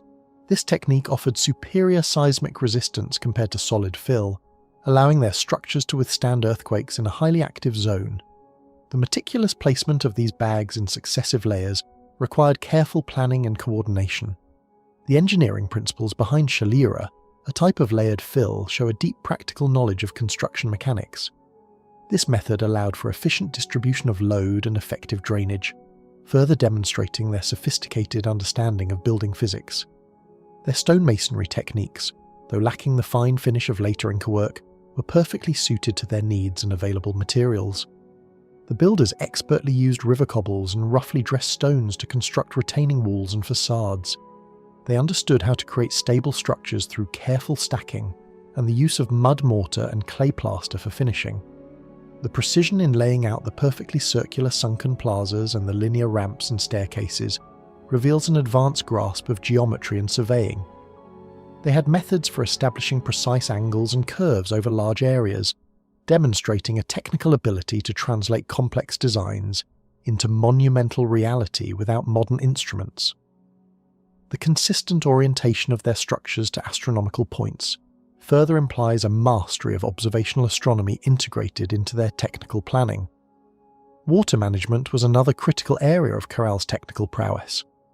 Living in an arid desert environment reliant on river water for agriculture, the Carolino people engineered sophisticated irrigation systems.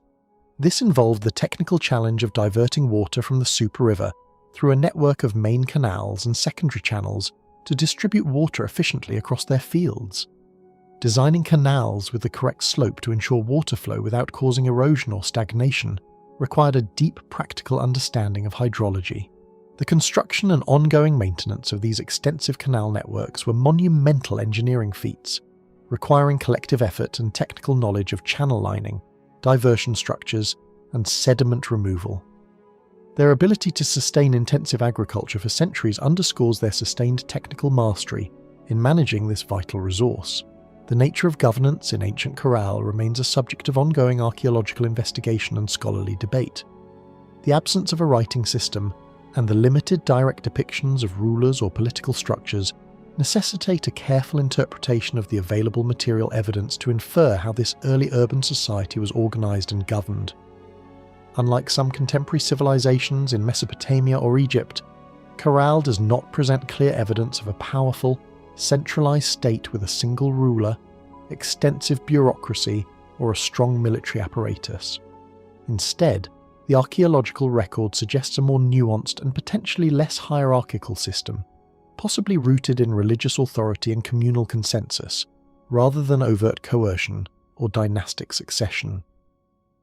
The analysis of public architecture, residential patterns, and the mobilization of labor for monumental construction provides clues to understanding the complex governance systems of this unique civilization. The most striking feature of Caral's urban landscape is its monumental public architecture, particularly the large platform mounds or pyramids and the sunken circular plazas. The sheer scale of these construction projects implies a significant degree of centralized organization and the ability to mobilize a large workforce over extended periods. This suggests the presence of a leadership structure capable of planning, designing, and directing complex building projects. However, the nature of this leadership is open to interpretation. The pyramids were not primarily tombs for rulers like those in Egypt, nor were they defensive fortifications. Instead, they appear to have been centers for communal rituals and public gatherings. This suggests that the authority might have been vested in a religious elite or a council of elders who held sway through spiritual influence and the ability to organize collective labor for sacred purposes. The absence of overtly opulent palaces or elaborate royal burials further complicates the picture. While some residential areas show slight variations in size and quality, suggesting a degree of social stratification, there is no single dwelling that clearly stands out as the residence of a supreme ruler. This contrasts with many other early civilizations where the residences of kings or emperors are often prominent and richly adorned. The relative lack of ostentatious displays of individual power suggests that Caral's leadership might have been more collective or less focused on personal aggrandizement. The emphasis seems to have been on communal spaces and shared ritual activities rather than on the glorification of a single individual. The power may have been distributed among a group of influential figures rather than concentrated in the hands of a single autocratic ruler. The mobilization of labor for the construction of the monumental architecture is a key indicator of governance. The sheer volume of material moved and the sustained effort over centuries imply a well-organized system for recruiting, directing, and sustaining a large workforce. This could have been achieved through various mechanisms. One possibility is a system of communal obligation, where all members of the community were expected to contribute labor to public works as a form of civic duty or tribute.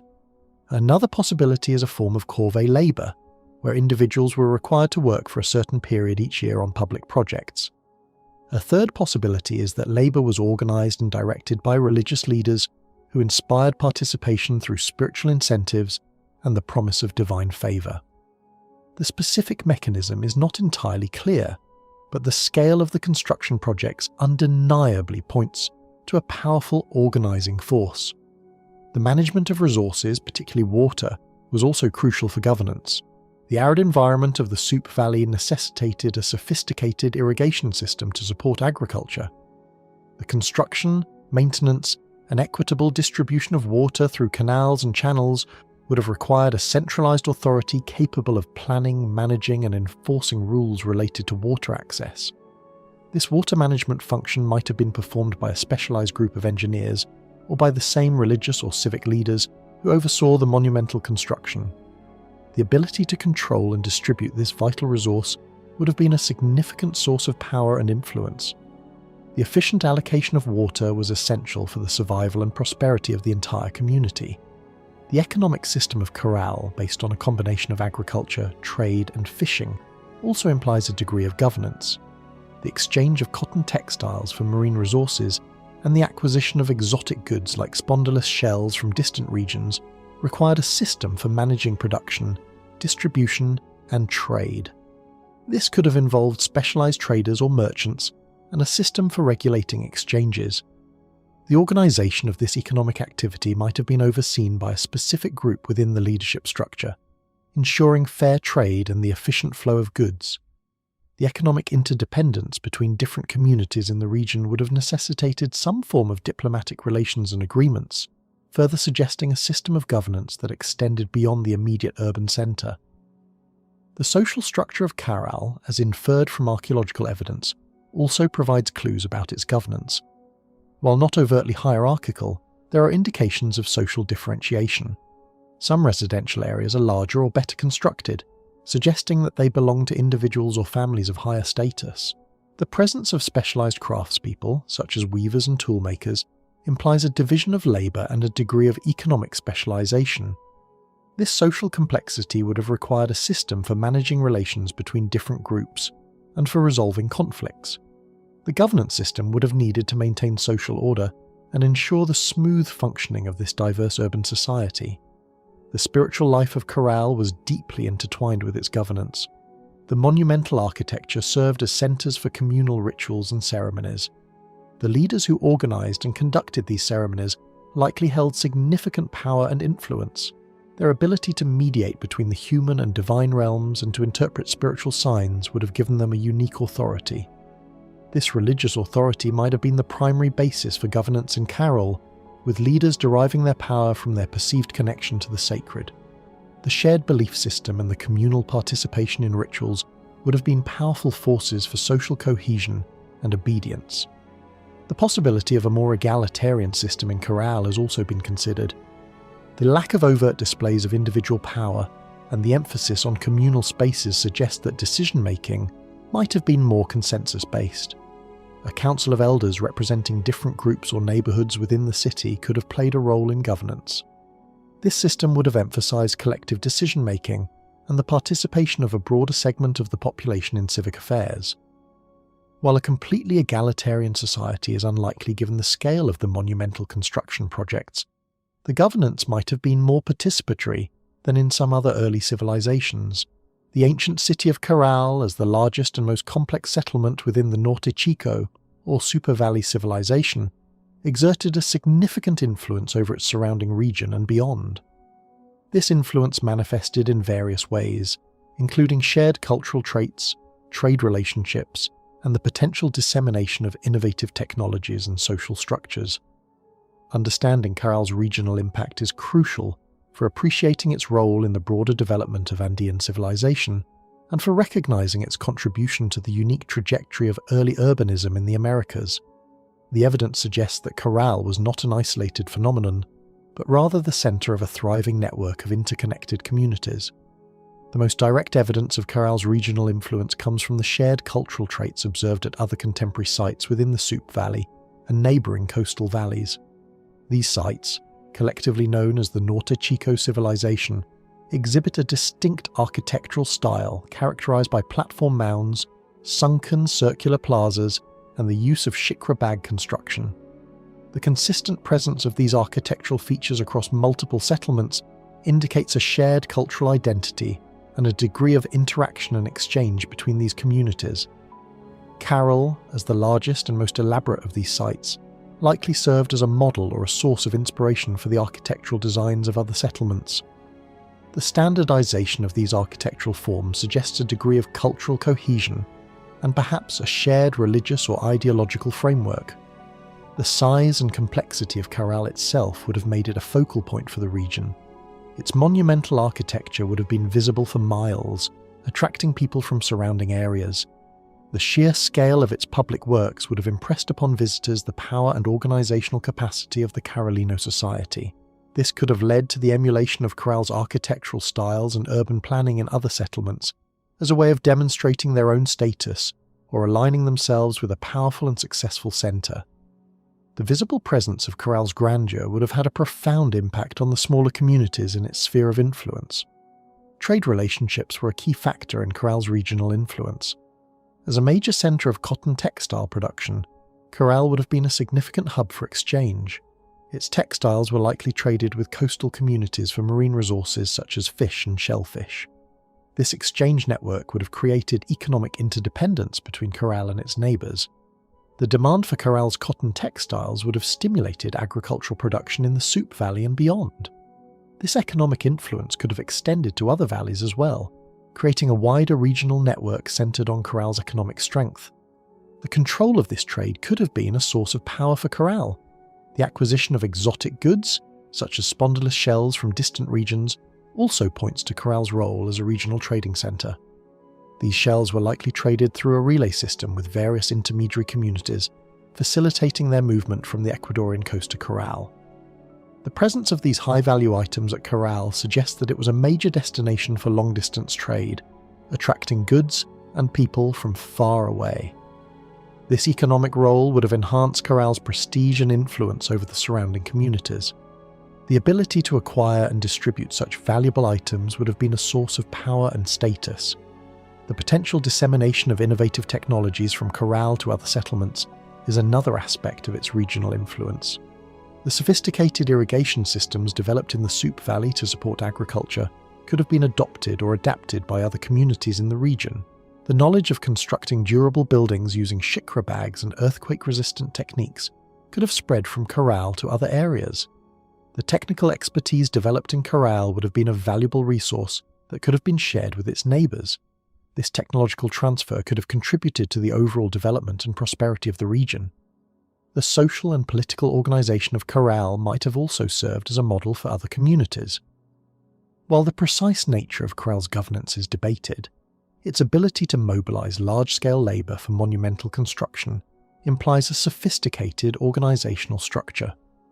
This organisational model could have influenced the development of governance systems in other settlements. The religious ideology that underpinned Caral's communal rituals and its emphasis on shared public spaces might have also spread to other communities, shaping their social and cultural practices.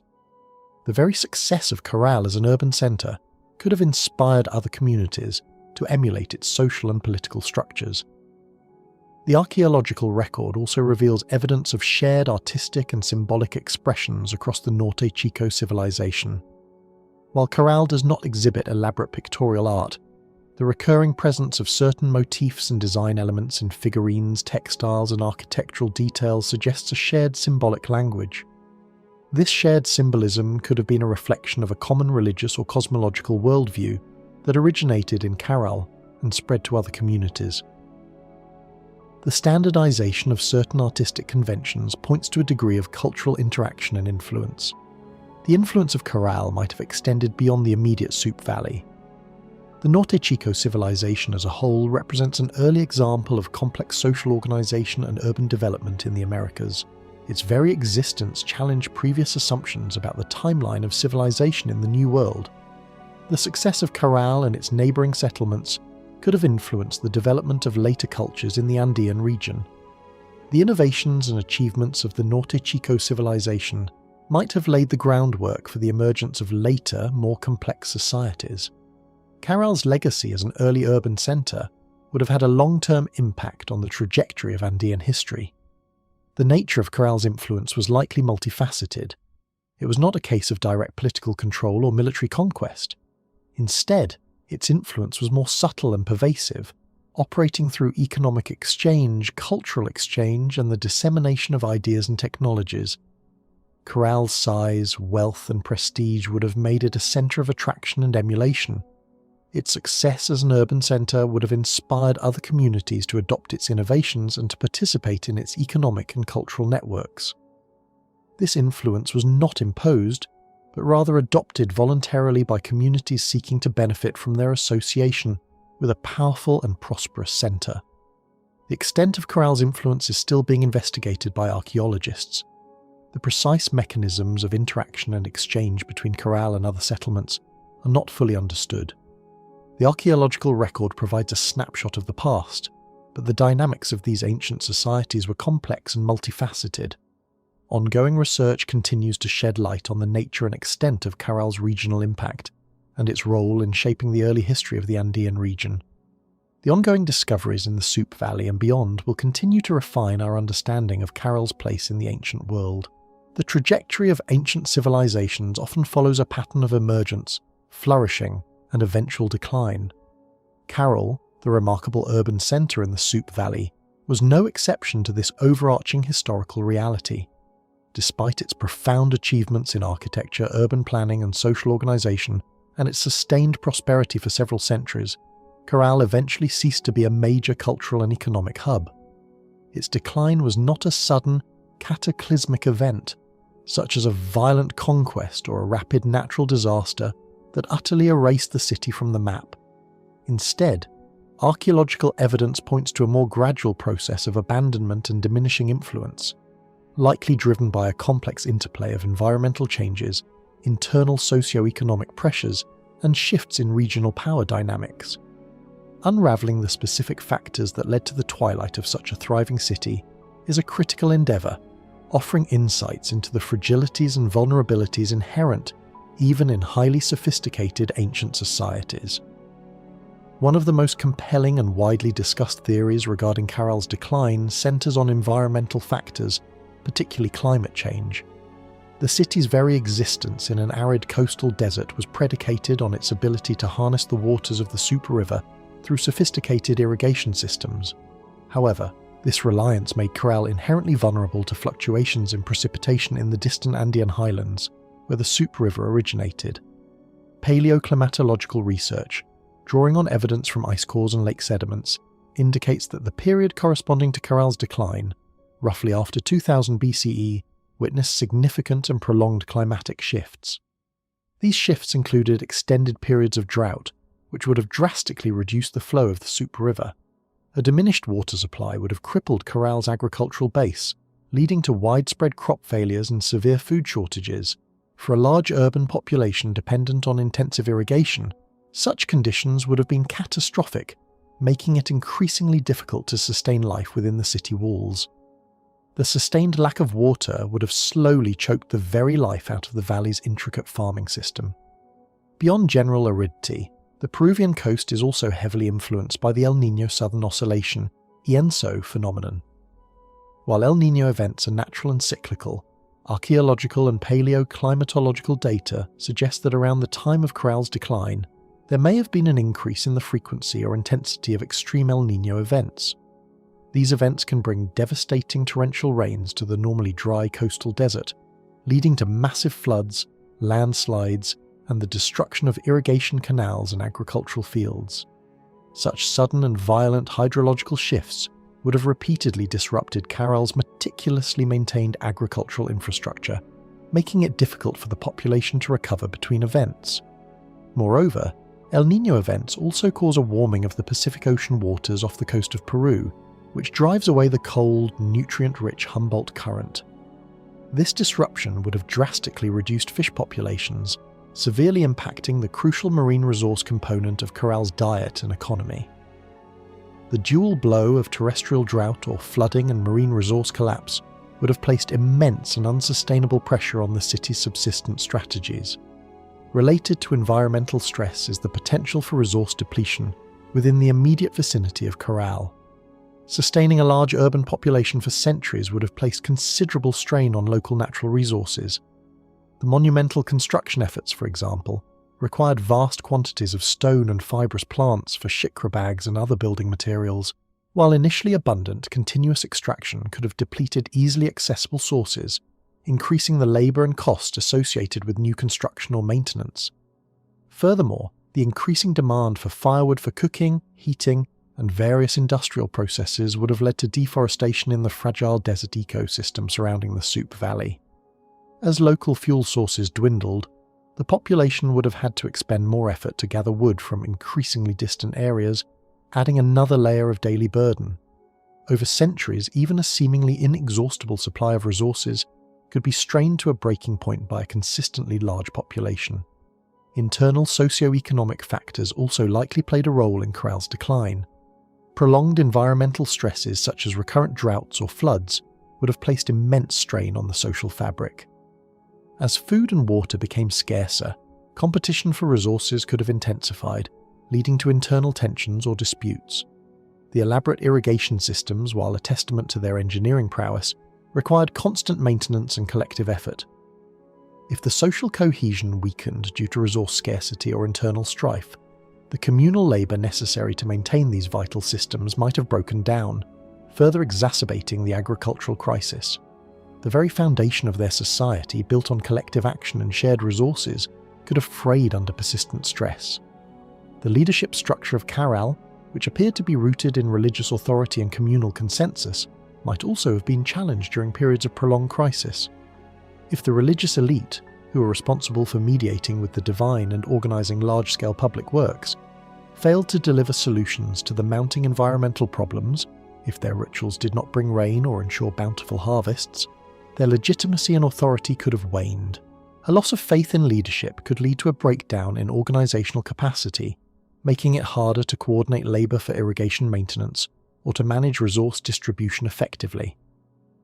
The social contract based on shared belief and collective endeavour might have unravelled, leading to a gradual dissolution of the centralised power that had sustained the city for so long. Demographic pressures are another potential contributing factor.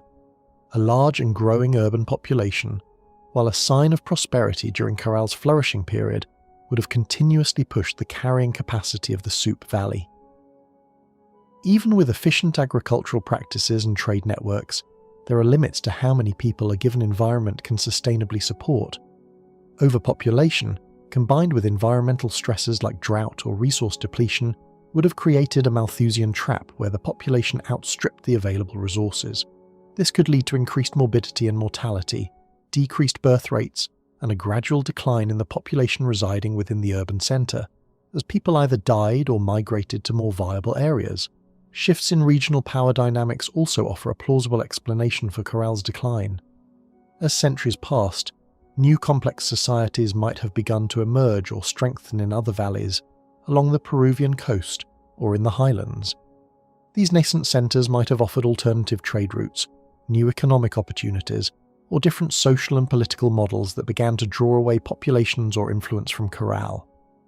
If new rivals began to control critical resources or trade routes, Caral's economic dominance could have been eroded. While there is no evidence of violent conquest, a gradual shift in regional influence could have marginalised Caral, leading to a slow draining of its population and resources as its role as a primary centre diminished. The peaceful nature of Caral society, while remarkable, might have left it vulnerable to more assertive or militarised neighbours if such groups began to emerge in the wider region. The specific timing of Caral's decline, roughly coinciding with the end of the Middle Preceramic period around 2000 BCE, is significant. This period saw widespread changes across the central Andes. It is possible that the decline of Caral was part of a broader regional transformation, rather than an isolated event. Perhaps the conditions that favoured the rise of Caral and the Norte Chico civilization changed, leading to the rise of new cultural traditions in different regions. For example, as climatic patterns shifted, certain areas might have become more agriculturally viable, drawing populations away from older centres like Caral. This regional reorientation of settlement and power could have contributed to Caral's gradual abandonment.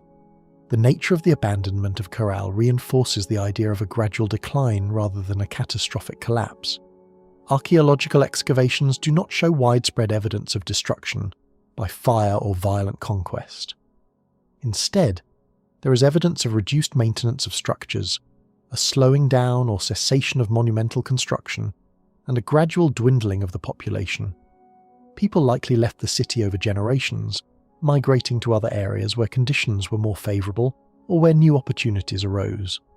The impressive structures were not violently dismantled, but rather fell into disrepair, slowly succumbing to the forces of nature and neglect. The once vibrant city would have become increasingly sparsely populated, with public spaces no longer maintained and communal activities dwindling. Archaeological indicators of decline include a decrease in the quality or quantity of new construction, a reduction in the density of residential occupation, changes in artifact styles or material use, and signs of environmental degradation, such as increased erosion or changes in agricultural output. At Caral, researchers observe a tapering off of large-scale building projects and a lack of evidence for significant new investments in urban infrastructure towards the end of its occupation. While some smaller-scale occupation might have continued in the valley, the grand urban life of Caral as a major centre appears to have ceased. The lack of violent destruction suggests a process of depopulation rather than eradication. Ultimately, the decline of Caral was most likely the result of a complex interplay of several of these factors. Environmental stresses, particularly persistent droughts or frequent extreme El Niño events, would have put immense pressure on Caral's subsistence base, leading to food scarcity and a decline in population health. These environmental challenges would have exacerbated any existing internal social tensions or resource inequalities. As the ability of the existing leadership structure to mitigate these crises waned, their legitimacy might have been undermined, leading to a breakdown in the collective organisation essential for maintaining the city's complex infrastructure. Simultaneously, if new, more viable or powerful centres emerged elsewhere, they could have drawn away people and economic influence, further diminishing Caral's importance. The cumulative effect of these interwoven challenges likely led to the gradual and peaceful abandonment of what was once a thriving and monumental ancient city. The fragile balance between human societies and their environment is a recurring theme throughout history, and for ancient Caral, a city that blossomed in the heart of a coastal desert, climate shifts played a profoundly significant role in its eventual decline. The very existence of Caral supporting thousands of people through intensive agriculture was entirely dependent on a consistent and managed water supply from the Supe River. Any prolonged or extreme changes in the regional climate that affected the river's flow or altered the availability of other critical resources would have posed an existential threat to this intricate civilization. Paleoclimatological evidence, derived from meticulous scientific analysis of natural archives, provides compelling support for the hypothesis that shifts in climate were a major contributing factor to Caral's abandonment. Caral's lifeline was the Supe River. This river, like all rivers along the Peruvian coast, originates high in the Andes Mountains, hundreds of kilometers to the east. Its flow is determined by precipitation patterns in these distant highlands, where rainfall and glacial melt contribute to its volume. The Carolino people mastered the art of diverting this river water through extensive irrigation canals, transforming limited patches of fertile land in the arid valley into productive agricultural fields. This engineering marvel allowed them to sustain their large urban population and produce surplus crops like cotton for trade. However, this absolute reliance on a single river system meant that any significant reduction in Andean precipitation, whether due to long-term drought or changes in atmospheric circulation patterns, would directly translate into a critical water shortage in the valley, devastating their agricultural foundation. To understand the climate of Caral's time and its changes, scientists turn to paleoclimatology, the study of past climates. One of the most important sources of data for the Andean region comes from ice cores, particularly the Quelcaya ice cap in southern Peru. These ice cores contain trapped layers of ice and dust, acting like annual tree rings, preserving a continuous record of past precipitation and atmospheric conditions over millennia.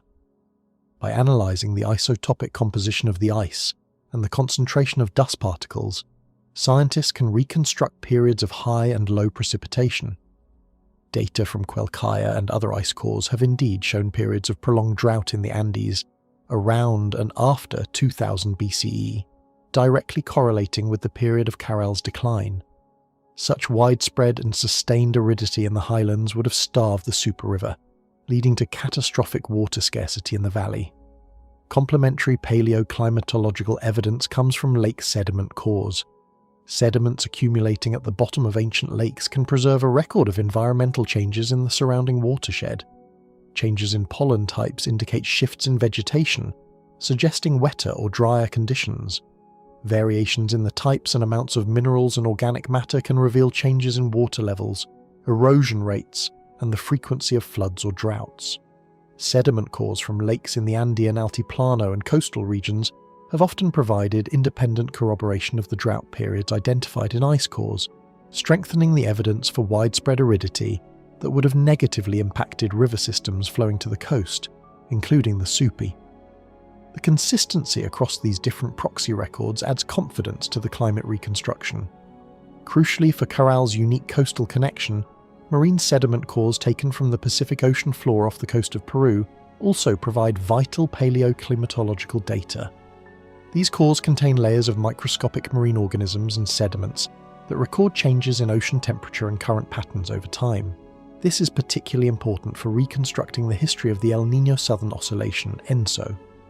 ENSO is a naturally occurring climate phenomenon that involves a periodic warming of the surface waters of the central and eastern Pacific Ocean, El Niño, and a cooling phase, La Niña.